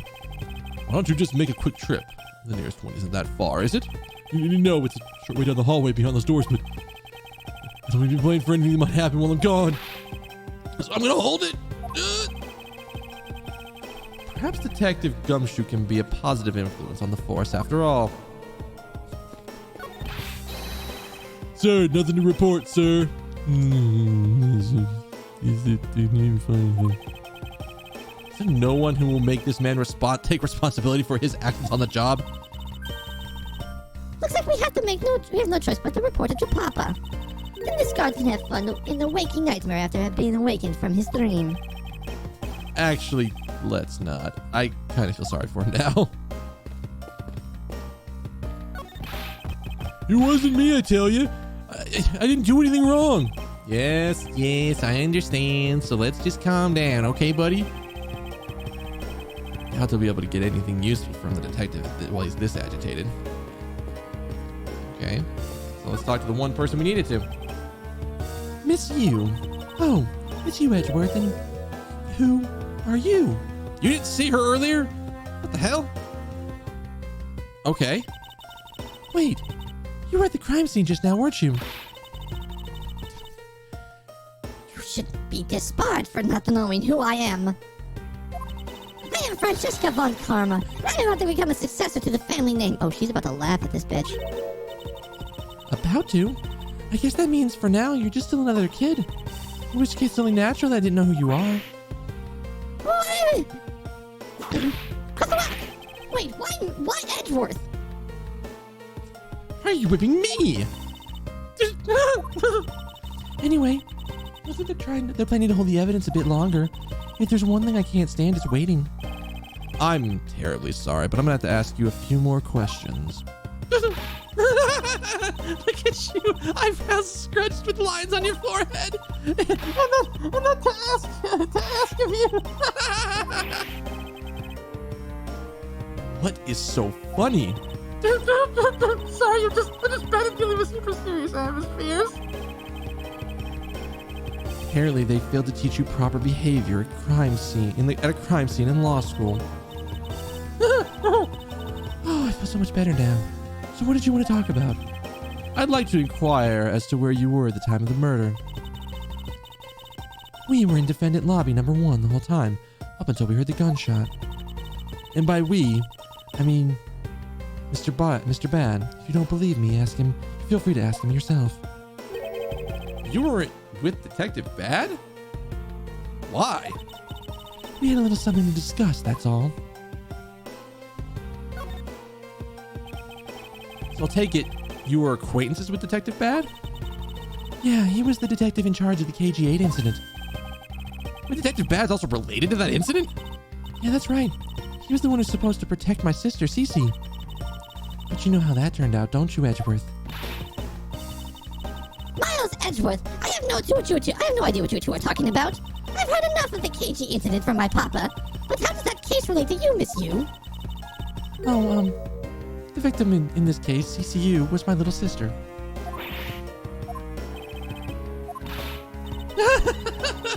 You're making the super serious face again. I'm fine, really. I just make it a point to rub some more salt in his wounds every time his wounded pride every time I see him. When she talks about doing that as she laughs is kind of creepy still. Speaking of Mr. Bad, he and Mr. Faraday, I'd say they met up just about every single time the Yatagarasu made a move. It's practically a given that the two would meet up at every one of the crime scenes. Oh, I see. He did mention that he's in charge of the Yatagarasu investigation earlier. Yeah, I should ask her what she knows about the Yatagarasu in more detail. We're getting all kinds of lore dumps in here. You claim that at the time of the murder you were with Detective Bad. But don't you lawyers usually discuss the trial with your clients during recess? We do. And that's what we were planning to do. Mr. Faraday was being rather threatened and he dragged away, was being rather threatening and he dragged Mr. Rell away. After that, Mr. Bad came into the lobby number 1, so we just stayed there and talked. What did you talk with Detective Bad about? Nothing interesting. I just insulted him some. Talked about how the trial was going and then insulted him some more. Bloody, when she's not laughing, her mouth spews nothing but insults. Anyway, Mr. Bad and I were in defendant lobby 1 when the murder occurred. I really can't tell you anything about the hallway or lobby number 2. Well, I see then. I'd like to ask you a few questions about your client, Mr. Macrell. Now, your client first claimed to be the Yatagarasu, is that correct? Yeah. Once I heard he was the Yatagarasu that had made off with the evidence from the KG-8, I began to ask Mr. Rell all sorts of questions, but to no avail. Turns out Mr. Rell was not the Yatagarasu. He had just made that up. Wait, he made that up? Mr. Rell's crime was caught on tape by the security cameras. But there was no footage of him sneaking into the Kodofan embassy by himself. Just hold on for 1 second. And you mean to say that you knew he was not the real Yatagarasu, and that he was just another cold-blooded killer, and you were ready to defend him? Yes, that's right. I see. So a defense lawyer is actually just someone whose job is to cover for criminals. That's why defense lawyers are so detestable. But they are no match for us Von Karmas. I don't believe it. You're actually serious? Why don't you save that face for something really worth being serious about? And Edgeworth, you remember what I was saying earlier? I have my own agenda. I'm still on the hunt for leads regarding the KG-8 incident, alright? And for that, you have not a single qualm about defending a known killer? Don't put words in my mouth. I said no such thing. The only way I had to get close to Mr. Rell was to be his lawyer. I had no intention of covering for him ever. So don't you dare suggest I was going to. I'm sorry. Forgive my rashness. Kodopian?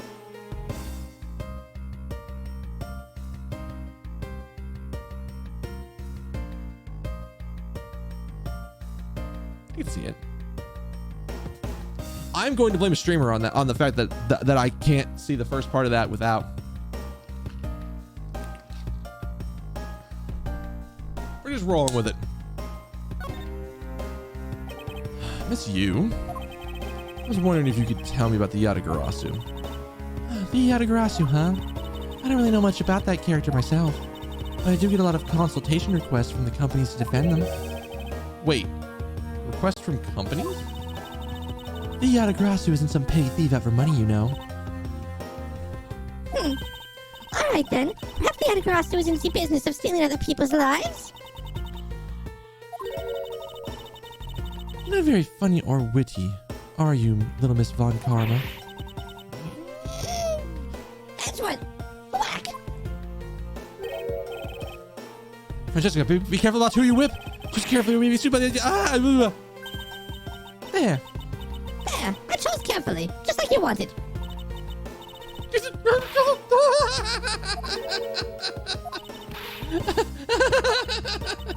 Just now, that was hilarious, little Missy. Of course it was. God, what is wrong with these two women? Why does my pain give them delight? And so, in the end, what is the Yatagarasu? I have to say, I've never even heard of this thief when I was in Germany. The Yatagarasu deals in information, namely in digging out dirt about backroom dealings and the like of companies. The Yatagarasu is a vigilante who steals such info and makes it public for all to see. Vigilante or not, this person sounds like I'm just another criminal to me. Sinuses, please. This is not the time to be freaking out all of a sudden. I suppose you could put it that way too. But either way, you get a lot more clients now thanks to that thief. Sounds like Miss Yu is profiting quite nicely from this. Must have gotten all I can out of Miss Yu. I should move on and speak with Detective Gumshoe now. Well, thank you, game, for telling me what I should do next.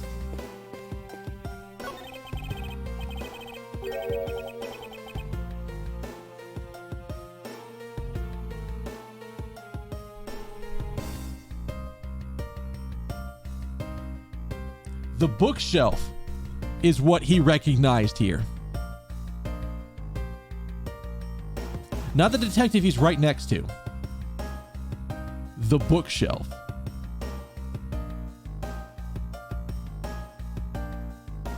Okay, Ace Attorney Investigations, I see you. I see your shit. We already dealt with this once, where Edgeworth's literally standing next to a body. And instead of going, I should look at that body, what's with all these bags on the ground?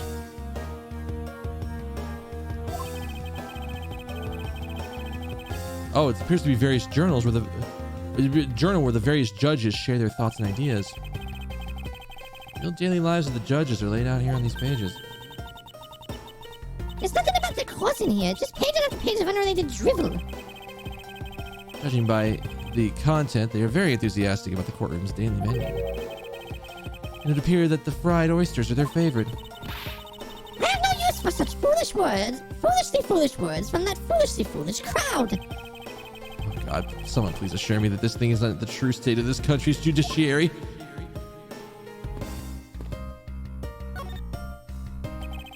Detective Gumshoe. Duh! Hey, it's you, pal. You're here. Yeah. As am I. I don't think you needed to whip him to let him know that. I didn't do it, pal. I swear on my honor as a detective, I really didn't. Your words are useless. I placed my evidence only in my evidence only in the trust, detective. Once the investigation is fully over, and should we find out that you are the killer, there will be no mercy to be had for you. Have a heart, pal. But you're not worried, right? After all, you have nothing to worry about if you really are innocent, that is. That's right. Hey, pal, go and do your perfect investigation and get the real killer for me, will you? I would have done so even if you had not requested me to, detective. You and Mr. Faraday had a small meeting last week, did you? What exactly did you do to make him so angry? I just asked Detective Bad the same thing myself, pal. Turns out he was actually mad at me because on my very first day as a detective, I reported in my usual post instead of the Criminal Affairs Department. By the time I got down to criminal affairs, I was really, really late. And that's when he gave me the huge speech. I remember doing the exact same thing in elementary school. Once the first day of school of every year, I'd always wind up going to my old classroom. Wait, how pathetic for the detective to be compared to a mere school child. Also, Francesca, really? Come on now.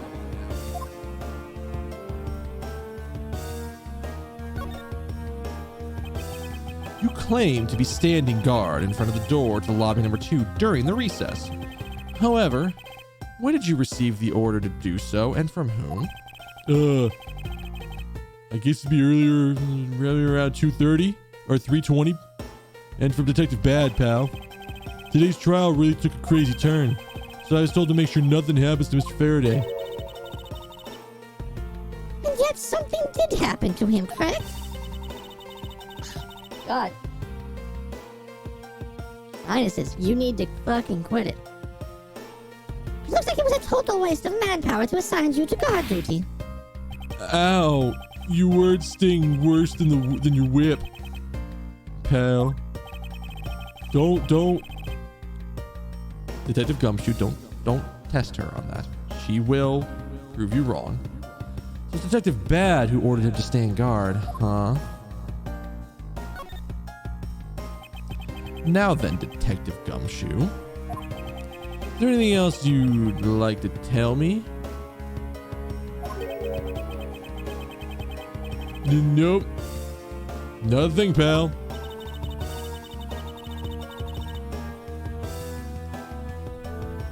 In that case, allow us to take a look at what you are carrying in your personage.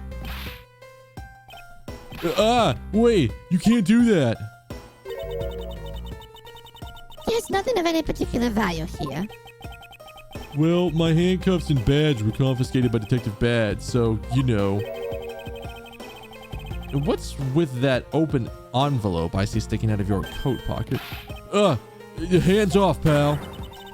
Just show it to us already. Whap! Yeah. Annual bonus check within $5. Ugh. There's no check inside. You had your look, now give it back, pal. It's my first bonus as a brand new detective. I just got it and cashed it today. I had literally no cash on me up until I did, you know. So that envelope is really special to me. Now give it back. You don't need to worry about rubbish like this. Don't worry. We'll throw it away for you later. How could you?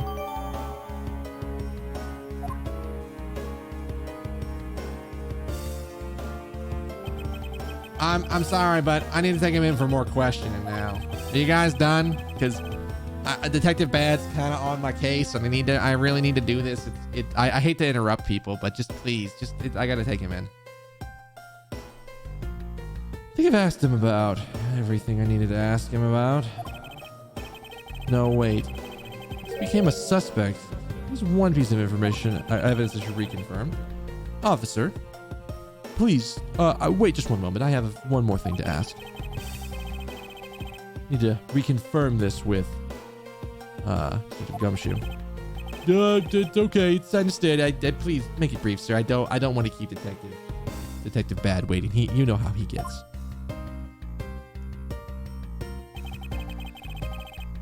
I want to hear it from the horse's mouth. Must confirm that his testimony about when the crime occurred is the truth.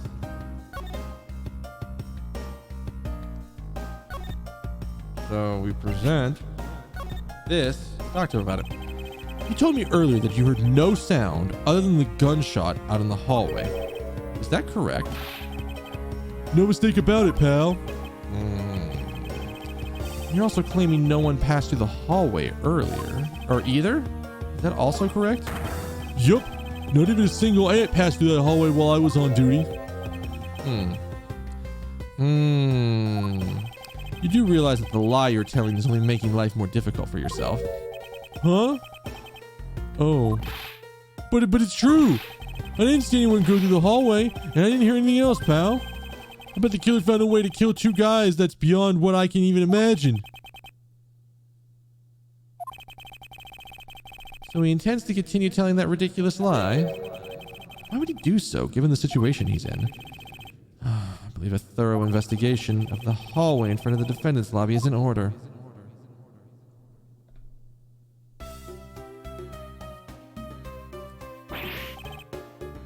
You!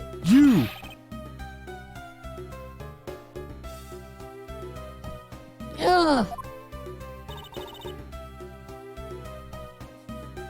Shit.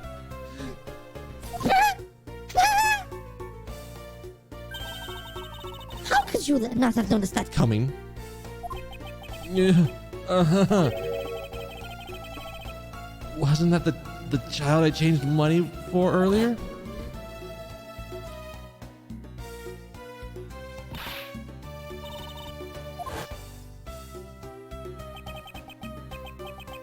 Kids can be so cruel sometimes. Oh god, I'm gonna feel that in the morning.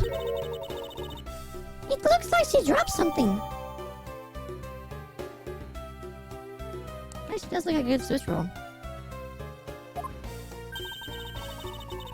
Maybe we should arrest the girl. She might turn out to be a valuable lead. I believe some sort of punishment may be needed to be dealt the next time we meet her. I believed I've asked all the questions I need to of this man. For now, Detective Bad and the judge. We have to confirm who is correct. Is it judge or is it Scruffface, right? I suppose we should inspect the hallway in front of the lobby too next then.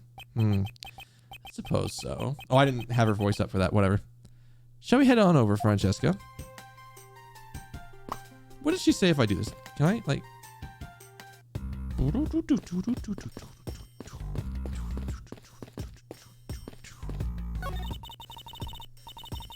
This must be the judge's desk. You can tell by the gavel sitting on top. I had a dream once that I was being squashed from above by this gavel. Wait!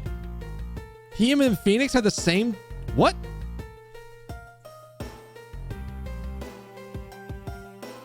Phoenix had that dream? You're such a weakling, Miles Edgeworth. You have no idea how frightening it was. That's like literally the basis for like one of Phoenix Wright's things, right? Yeah, that's like one of Phoenix's supers. Is the judge goes and smacks him and the other guy and the opponent, right?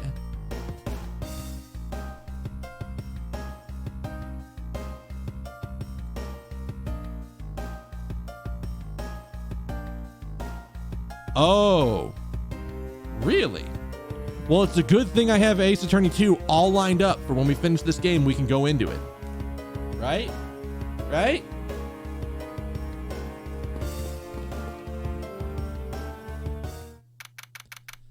September 10th, District Court, hallway. So, did you see anything else?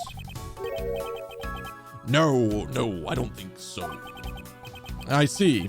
Well, thank you for your cooperation, sir. Oh, it's nothing. Just doing my duty as a defender of the law. That'll be all for now. I'll ask again if I have any other questions. Oh. Sorry, I misconfused. I got confused.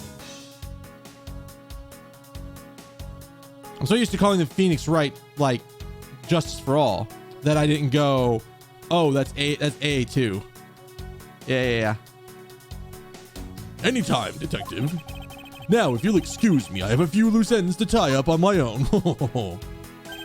Oh, you're that new prosecutor Mr. Von Karma recommended, right? My name is Miles Edgeworth, Your Honor. And I am Manfred Von Karma's daughter, Francesca Von Karma. I'm set to become a successor to the genius, my genius father any day now, Your Honor. I see. New prosecutor recommended by Abyama.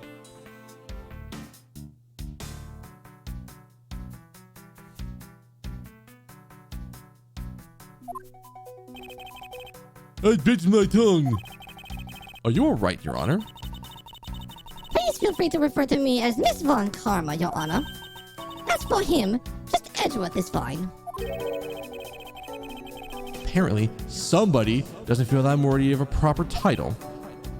Oh, very well then. I shall call you Miss Von Karma and Mr. Prosecutor Edgeworth. Your Honor, Mr. Edgeworth is fine, sir. How about your testimony earlier? Yes, what about it, Mr. Edgeworth? I'd like to ask you a few questions about exactly what you saw. All right. After all, it's my duty to clarify the testimony as a defender of the law. I really appreciate it, Your Honor. Now then, first thing I will need to do is figure out that detective's exact movement. Do.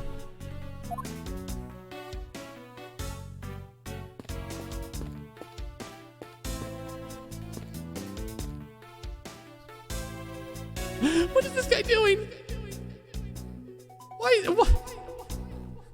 Bruh, that's not where you dust for fingerprints. No, don't do it. No. Have you found any suspicious fingerprints, officer? Nope. Just fingerprints of those involved with the case, sir. I guess we know all the players in this case then, huh?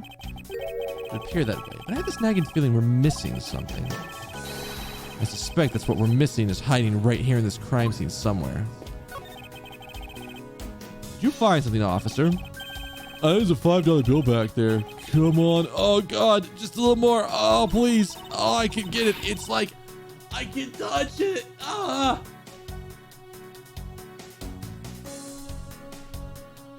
Is there no one working this crime scene who isn't a totally waste of living tissue? Unfortunately, there doesn't seem to be a single person we can deem useful here.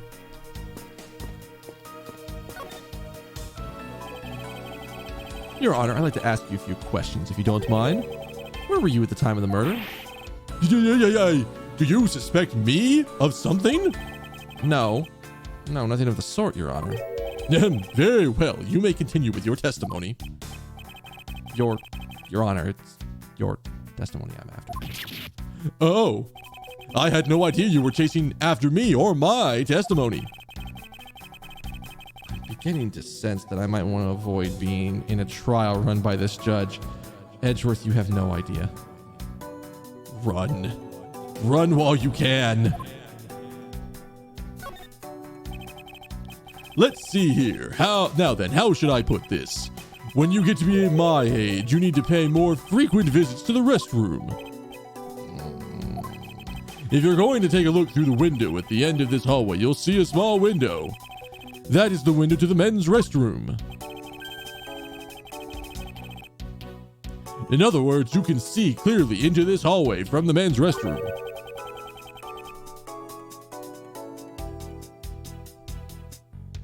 That's a problem, isn't it? When I was going into the restroom, that detective, Gumshoe is it? Well, he was standing in front of the vending machines, buying something from it. However, and this I could not believe, when I was about to exit the restroom, there was not a soul in the hallway anymore. Your Honor, you please calm down and explain it to me rationally. Oh, I'm really sorry. Please, let me regain my composure. It was really suspicious. That's what my finely honed judge's intuition said. Although, well, until the murders occurred, I just sort of brushed it off. Apparently, she just doesn't understand the concept of staying calm. That's probably all I'm going to find out from His Honor. Mr. Edgeworth, may I return to my other duties now? Yes, I'm terribly sorry to have held you up. Thank you for your cooperation, Your Honor. Anytime, Mr. Edgeworth, anytime. I need to go to the bathroom again now. Bye-bye. The judges in this country seem rather friendly. Yes, if not a little wishy-washy. However, I hear they are known to hand down very fair verdicts.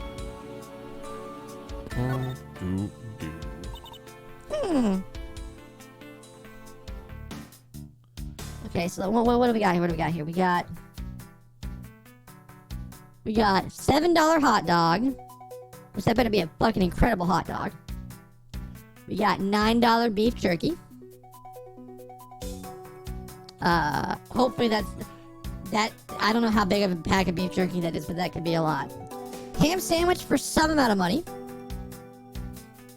You can get a $9 glass of orange juice. You can get Some cost of milk, and I don't know what else is behind Francesca, so I can't tell. I mean, beef jerky in general tends to be a pretty expensive snack. Especially if I've, like, looked in the gas stations. Beef jerky tends to be pretty expensive.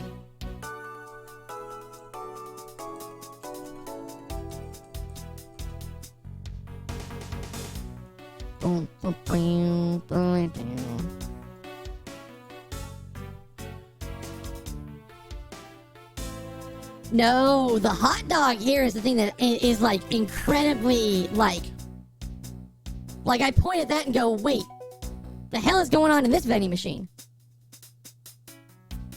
Like, to me, the hot dog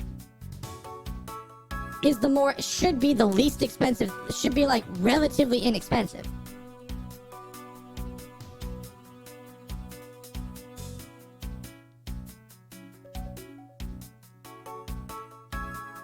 Like, if I had to guess, I would have said the hot dog would have been the more expensive, or the least expensive or the less expensive item compared to the beef jerky. Oh, I did have that up. Well, she was also about to talk, so we were going with it. But like, I will also say, can we make a point here? For a vending machine in 2009 to accept credit cards?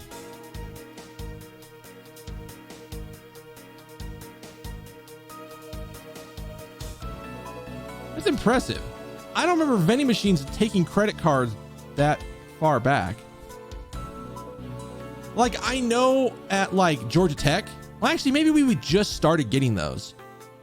Because in 2009, I was still in college.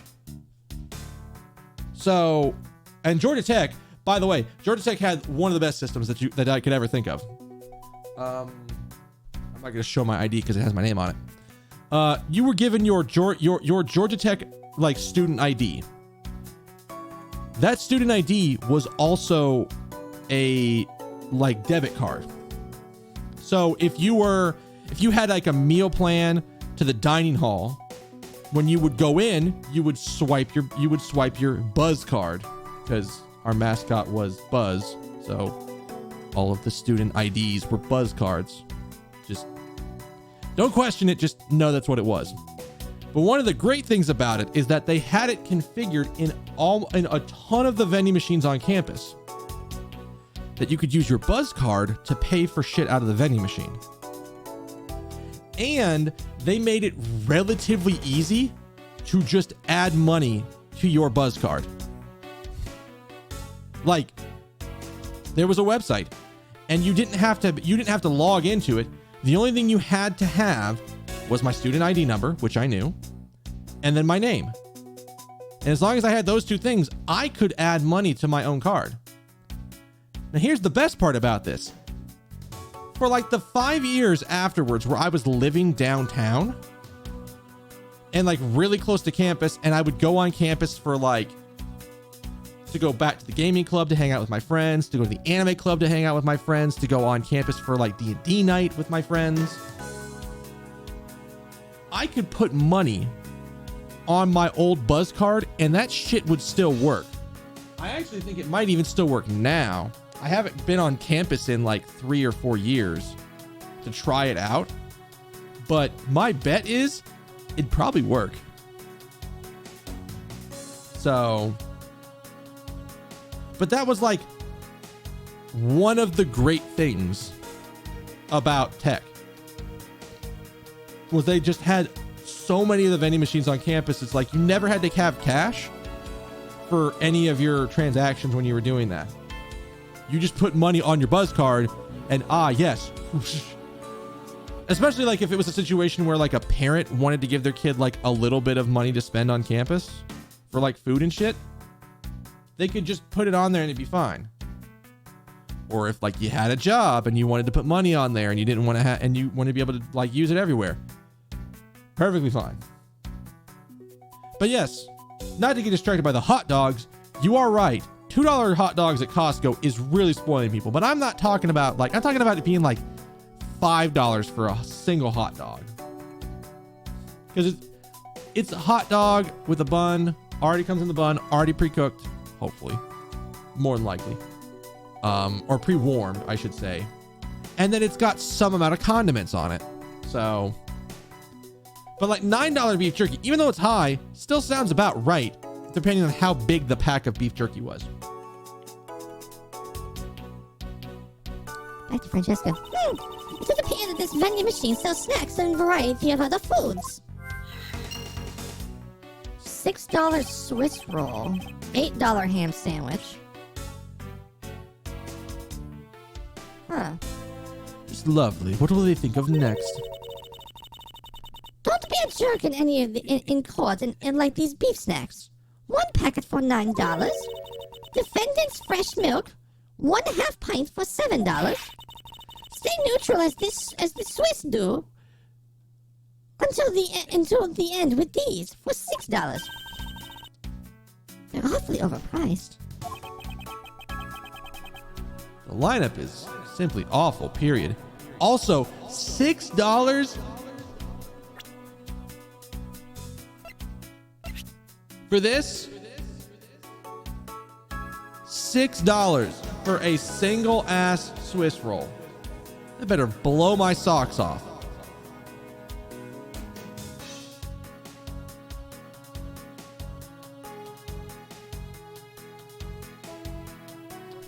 Markups, understandable.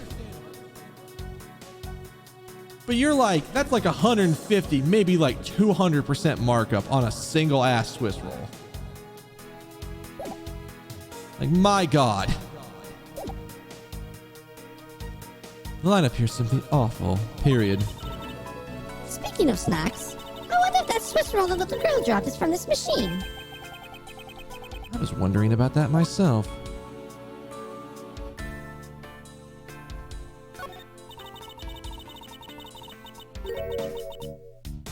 Stay neutral as the Swiss do until the end with these.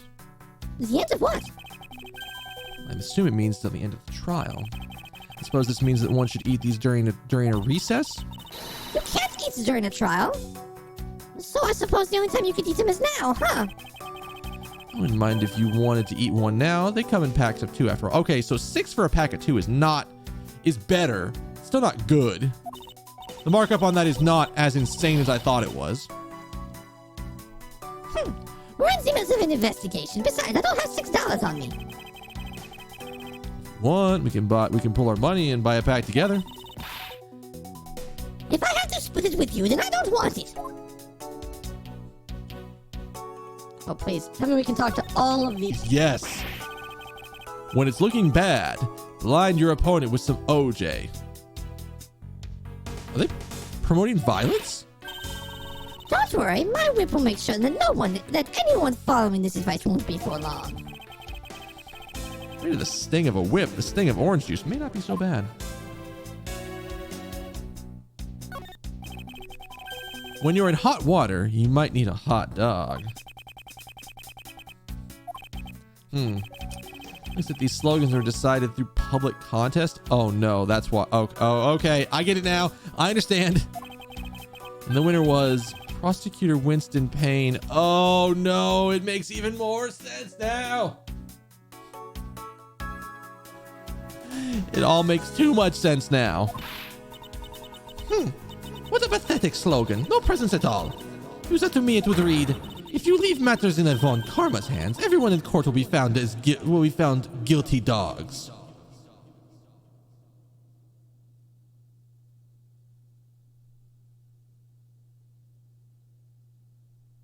I'm just going to go with Winston Payne's, as much as I hate to say that.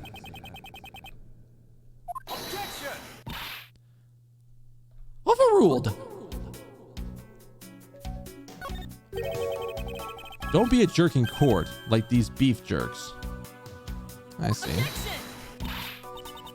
Miles Edgeworth, wouldn't you agree that is a very clever pun? Do you really think they put that much effort into the product name? Even a foolish fool could understand the foolish thinking of a fool who made this up. You're acting so foolishly that I almost got so thoroughly mad, and I am now utter famished. If you wanted a pack of these, all you had to do was ask me like a normal person.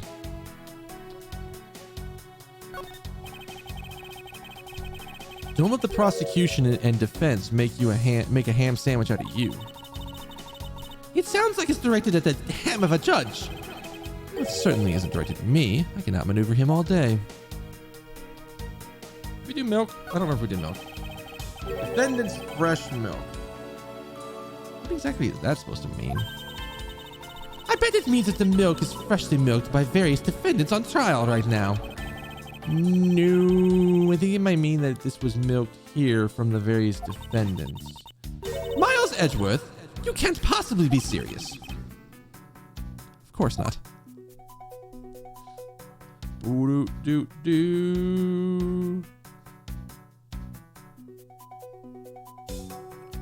Wait, I'm logicking here? Hang on, what the fuck? Okay.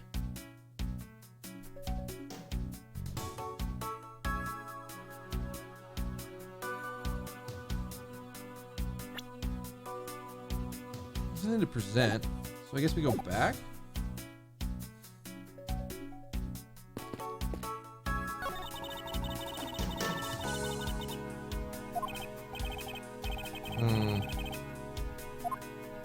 Want that $5, officer? You get your ass in there and you get me that $5.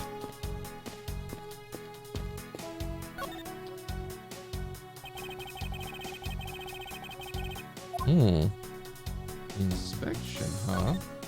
Oh, don't worry. I see the thing. I think I see the thing. What's the matter? I pricked myself on one of these cactuses needles. I didn't think the needles in this thing would be so sharp. Well, what did you expect? Can you imagine how bad it would be if you were hit on the head by one of these? Actually, this cactus seems to be unrelated to our case. Do you really think so? Because I believe this cactus sitting on this window is completely related. Oh, hey, I didn't swap the scenes. Thank you. Oh, well then I look forward to your explanation on exactly how it is related. Is that literally a line of ants right there? So we're looking at that thing, by the way. What is this? It's a pink-colored piece of trash. It's made of rubber. Is it a wrapper of some kind? I think I've seen something like this before. Oh, I had that thing on. Whatever. Getting sloppy in the late night hours. Well, all I see is a piece of garbage. But you know, the fact that there is a litter running loose inside the courthouse is simply unforgivable. For what? It's not like I was the one who littered. Rubbish belongs in the rubbish bin. For what? Yeah.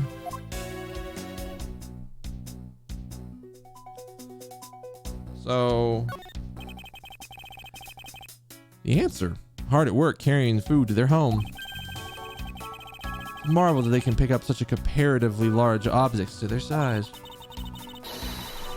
Well, if you want to carry the mighty Von Karma name and not be squished underneath it, you better work extra hard, just like these ants. Same goes for you, Francesca. Wait, hang on. If the ants are going... What is going on down here? What are these black speckles? Oh, whoops. What are these black speckles? I think it's a pile of ants eating away. Oh, that detective. He claims not a single ant slipped by him. And there's a whole hill of them. Whack! Ugh. What are you hitting me for? As a replacement for that pathetic detective. Ugh. Perhaps I should add this deduction to the detective's growing tab of pay cuts. Anyway, I wonder what the ants are eating. From the look and sweet smell of it, pieces of cake and chocolate from a Swiss roll. Miles Edgeworth. The court is to be kept pristine at all times. For what? Yeah, I wasn't the one who dropped food on the ground. The courthouse. For what? Must be for what? Kept clean. For what? Yeah. So now we're looking at this thing. The dirt on this bench smells like some sort of sweet substance. I can't believe there's someone going around dirtying the courthouse. For shame! Calm down, Francesca. I know what you're thinking. Take a good look. Doesn't the smudge look kind of like a handprint to you? I suppose it could be. Which means that perhaps we can lift prints for the person who sullied this bench. I see. And then we'll know the identity of our mystery slob. You there, lab technician. Could you please find out whose handprint this belongs to? Sir, yes, sir. Got it right away. Got him. Got the results of the forensic fingerprints analysis back, sir. And? Do we know who they belong to? Sir, the fingerprints belong to Detective Gumshoe. Oh. Interesting. Good work, officer. And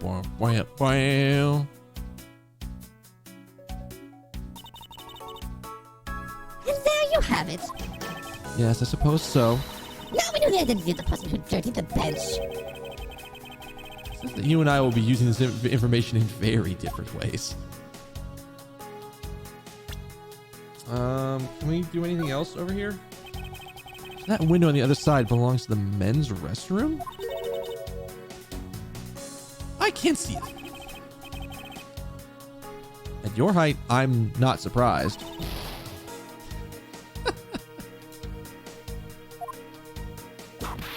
Thwack! Oh, I had it on the wrong thing. Whatever. Ugh. Short people have feelings too. All right. Can I do any logic bombs right now?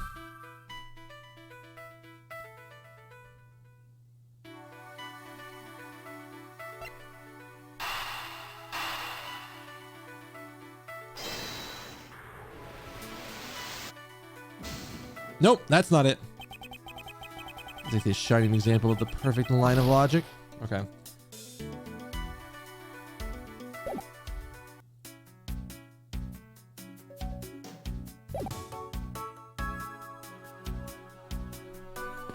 I guess we talk to the detective here. Detective Bad. I would have something I wish to inquire about.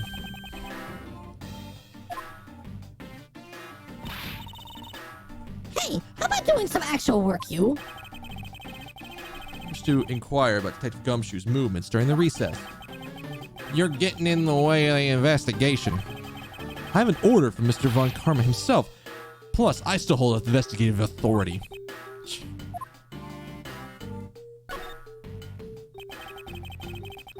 So I thought the pink wrapper was the wrapper for the Swiss roll. Because I wasn't really paying attention to what the color of the Swiss roll wrapper was. That was like my line of logic there. But now I have no idea what it is yet. So I hear you were the one who called for Detective Gumshoe to come down here. Faraday, that guy was just accused, you know. I just knew something was gonna happen. Oh, did I not flip the fucking scene? Thank you. My detective's instinct told me. And what good it did you? You couldn't even protect one lone prosecutor with it. Okay, that is a look of someone who's gonna pull a gun out this time. Hold it. Francesca, I think you need to apologize. I'm sorry. I'm terribly sorry, Detective Bad. Please continue. Like, this looks like a man who, like, depending on where the fuck he reaches, like, inside his jacket, he's either pulling out the mirror, he's pulling out a knife, he might pull out a gun, he might pull out a Swiss roll. You don't fucking know. I used the phone on the first floor and called the precinct. I told them to send somebody over. And that detective's the one that showed up. And only upon his arrival did you set Detective Gumshoe to stay on guard, Detective Bad. Yeah, waited for him on the first floor. After he got here, we came up to these defendant lobbies together.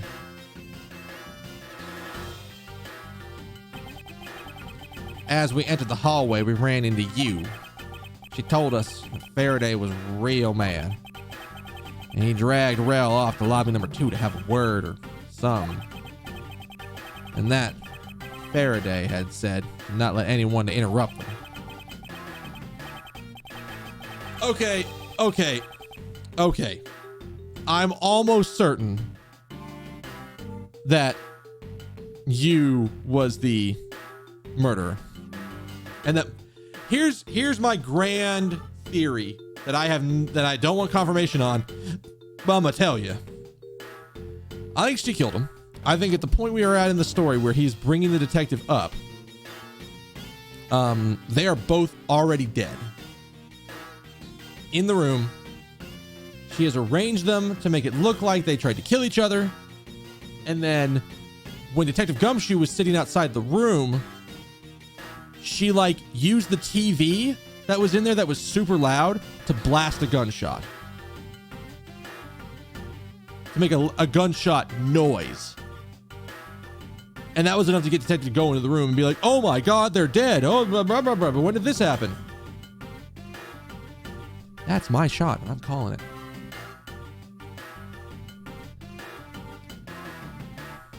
So what choice did I have?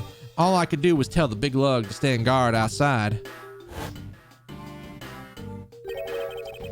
Around what time did all of this take place? Let's see.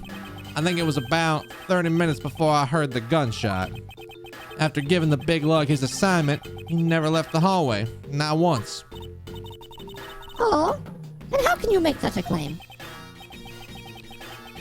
One of the guards in this floor's main lobby swore to me that he didn't. The detective never left the hallway. Then where did he disappear off to? That's simple.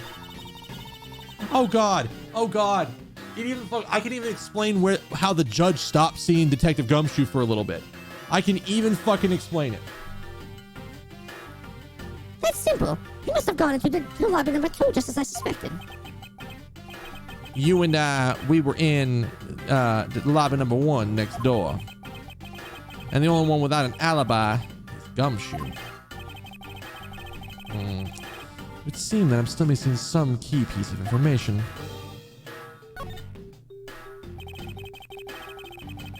We'll find out next time whenever I play something. Which, we'll finish this line of questioning, then we'll pause for the night. Detective Bad, you also heard the gunshot, did you not? Yeah. I heard it when I was in defendant lobby number 1. That's why I came running towards defendant lobby number 2 together with you.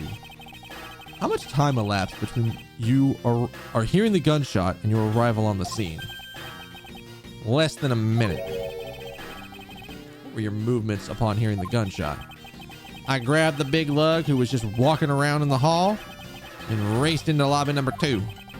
And that's when we discovered the bodies in that order.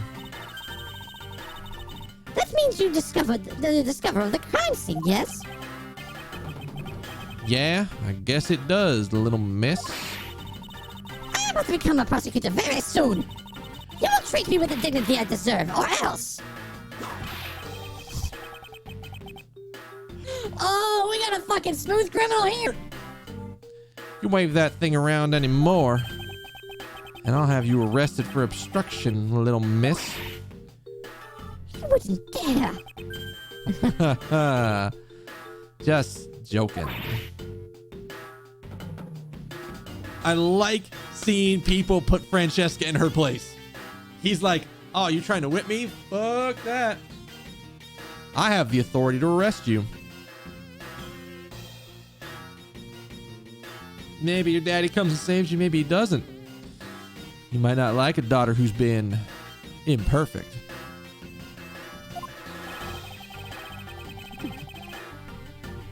Detective Bad is really something if he can make Francesca behave. Are we about done?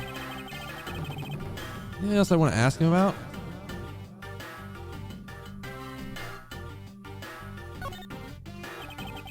I'd like to know a little bit more about the circumstances of which you heard the gunshot. Like I said, I was in lobby number 1 with you. I have nothing else to add. testimony certainly corroborates what Mr. Yu said. Miles, you ought to ask him about that, remember? Well, we are near the place. Bad. Where were you when you heard the gunshot? How many times are you going to ask that? I was in defendant lobby number 1 when I heard the gunshot. Exactly the same as what he said when I asked earlier. Now get out of here. You're getting in the way. I'm not through questioning you yet.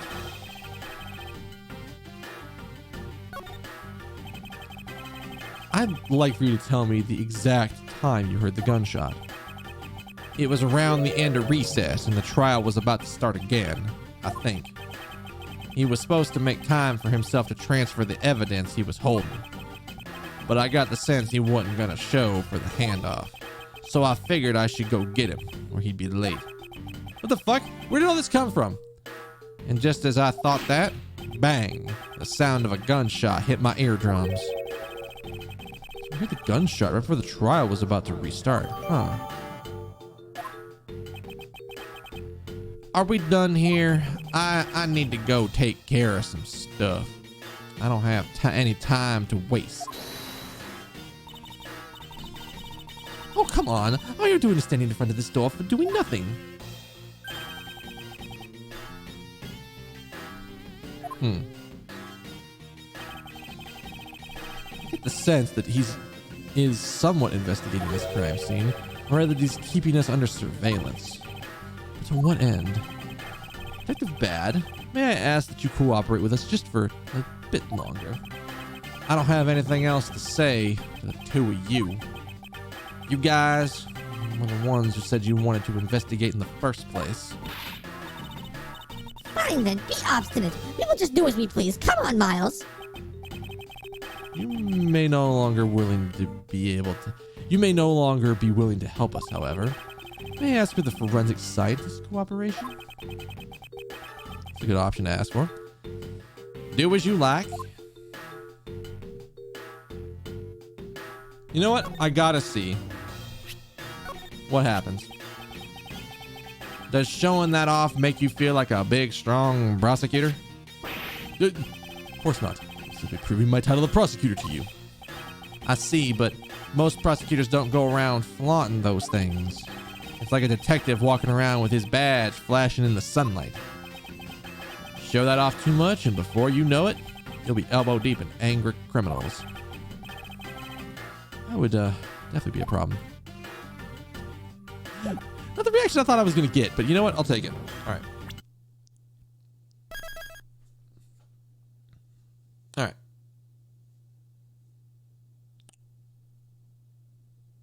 Come on, finish saving. There you go. All right. That's going to be it for the night. Thank y'all for being here. This is a weird case. I like I said, I have a guess as to what happened. Who knows if it's actually right? But we'll see. And we will see on Thursday.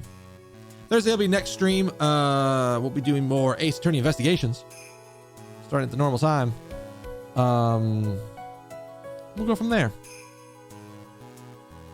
Sound good? Sounds good. Well, thank you all for being here. You guys have all been awesome. If you're new here and you want to come back and hang out, hit that follow button by my name. And when you know when I'm live, you hit the bell if you want notifications, assuming they work for you. Like I said, Thursday is going to be more Ace Attorney investigations. Saturday is going to be what the fuck is going on Saturday? I think Saturday's normal. I think Saturday's normal times. So probably Monster Hunter.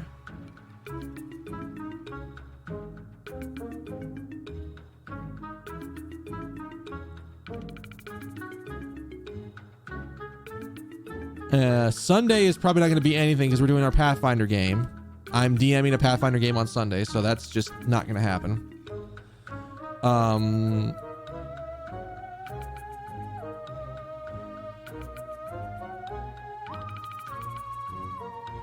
So then I think after Thursday, Monday will be the next time we get to touch Ace Attorney investigations. I don't know how much. I don't know if there's 5 cases in this game. I feel like there's gonna be. But we'll see. Either way, I'm going to head out and go get ready to go to bed. Before I do, in one kindness to each and every one of you. So have a good morning, good afternoon, good evening, good night, good day. Whatever it happens to be, wherever you are at. And I will see y'all Thursday for more Ace Attorney investigations. All right? All right. Later.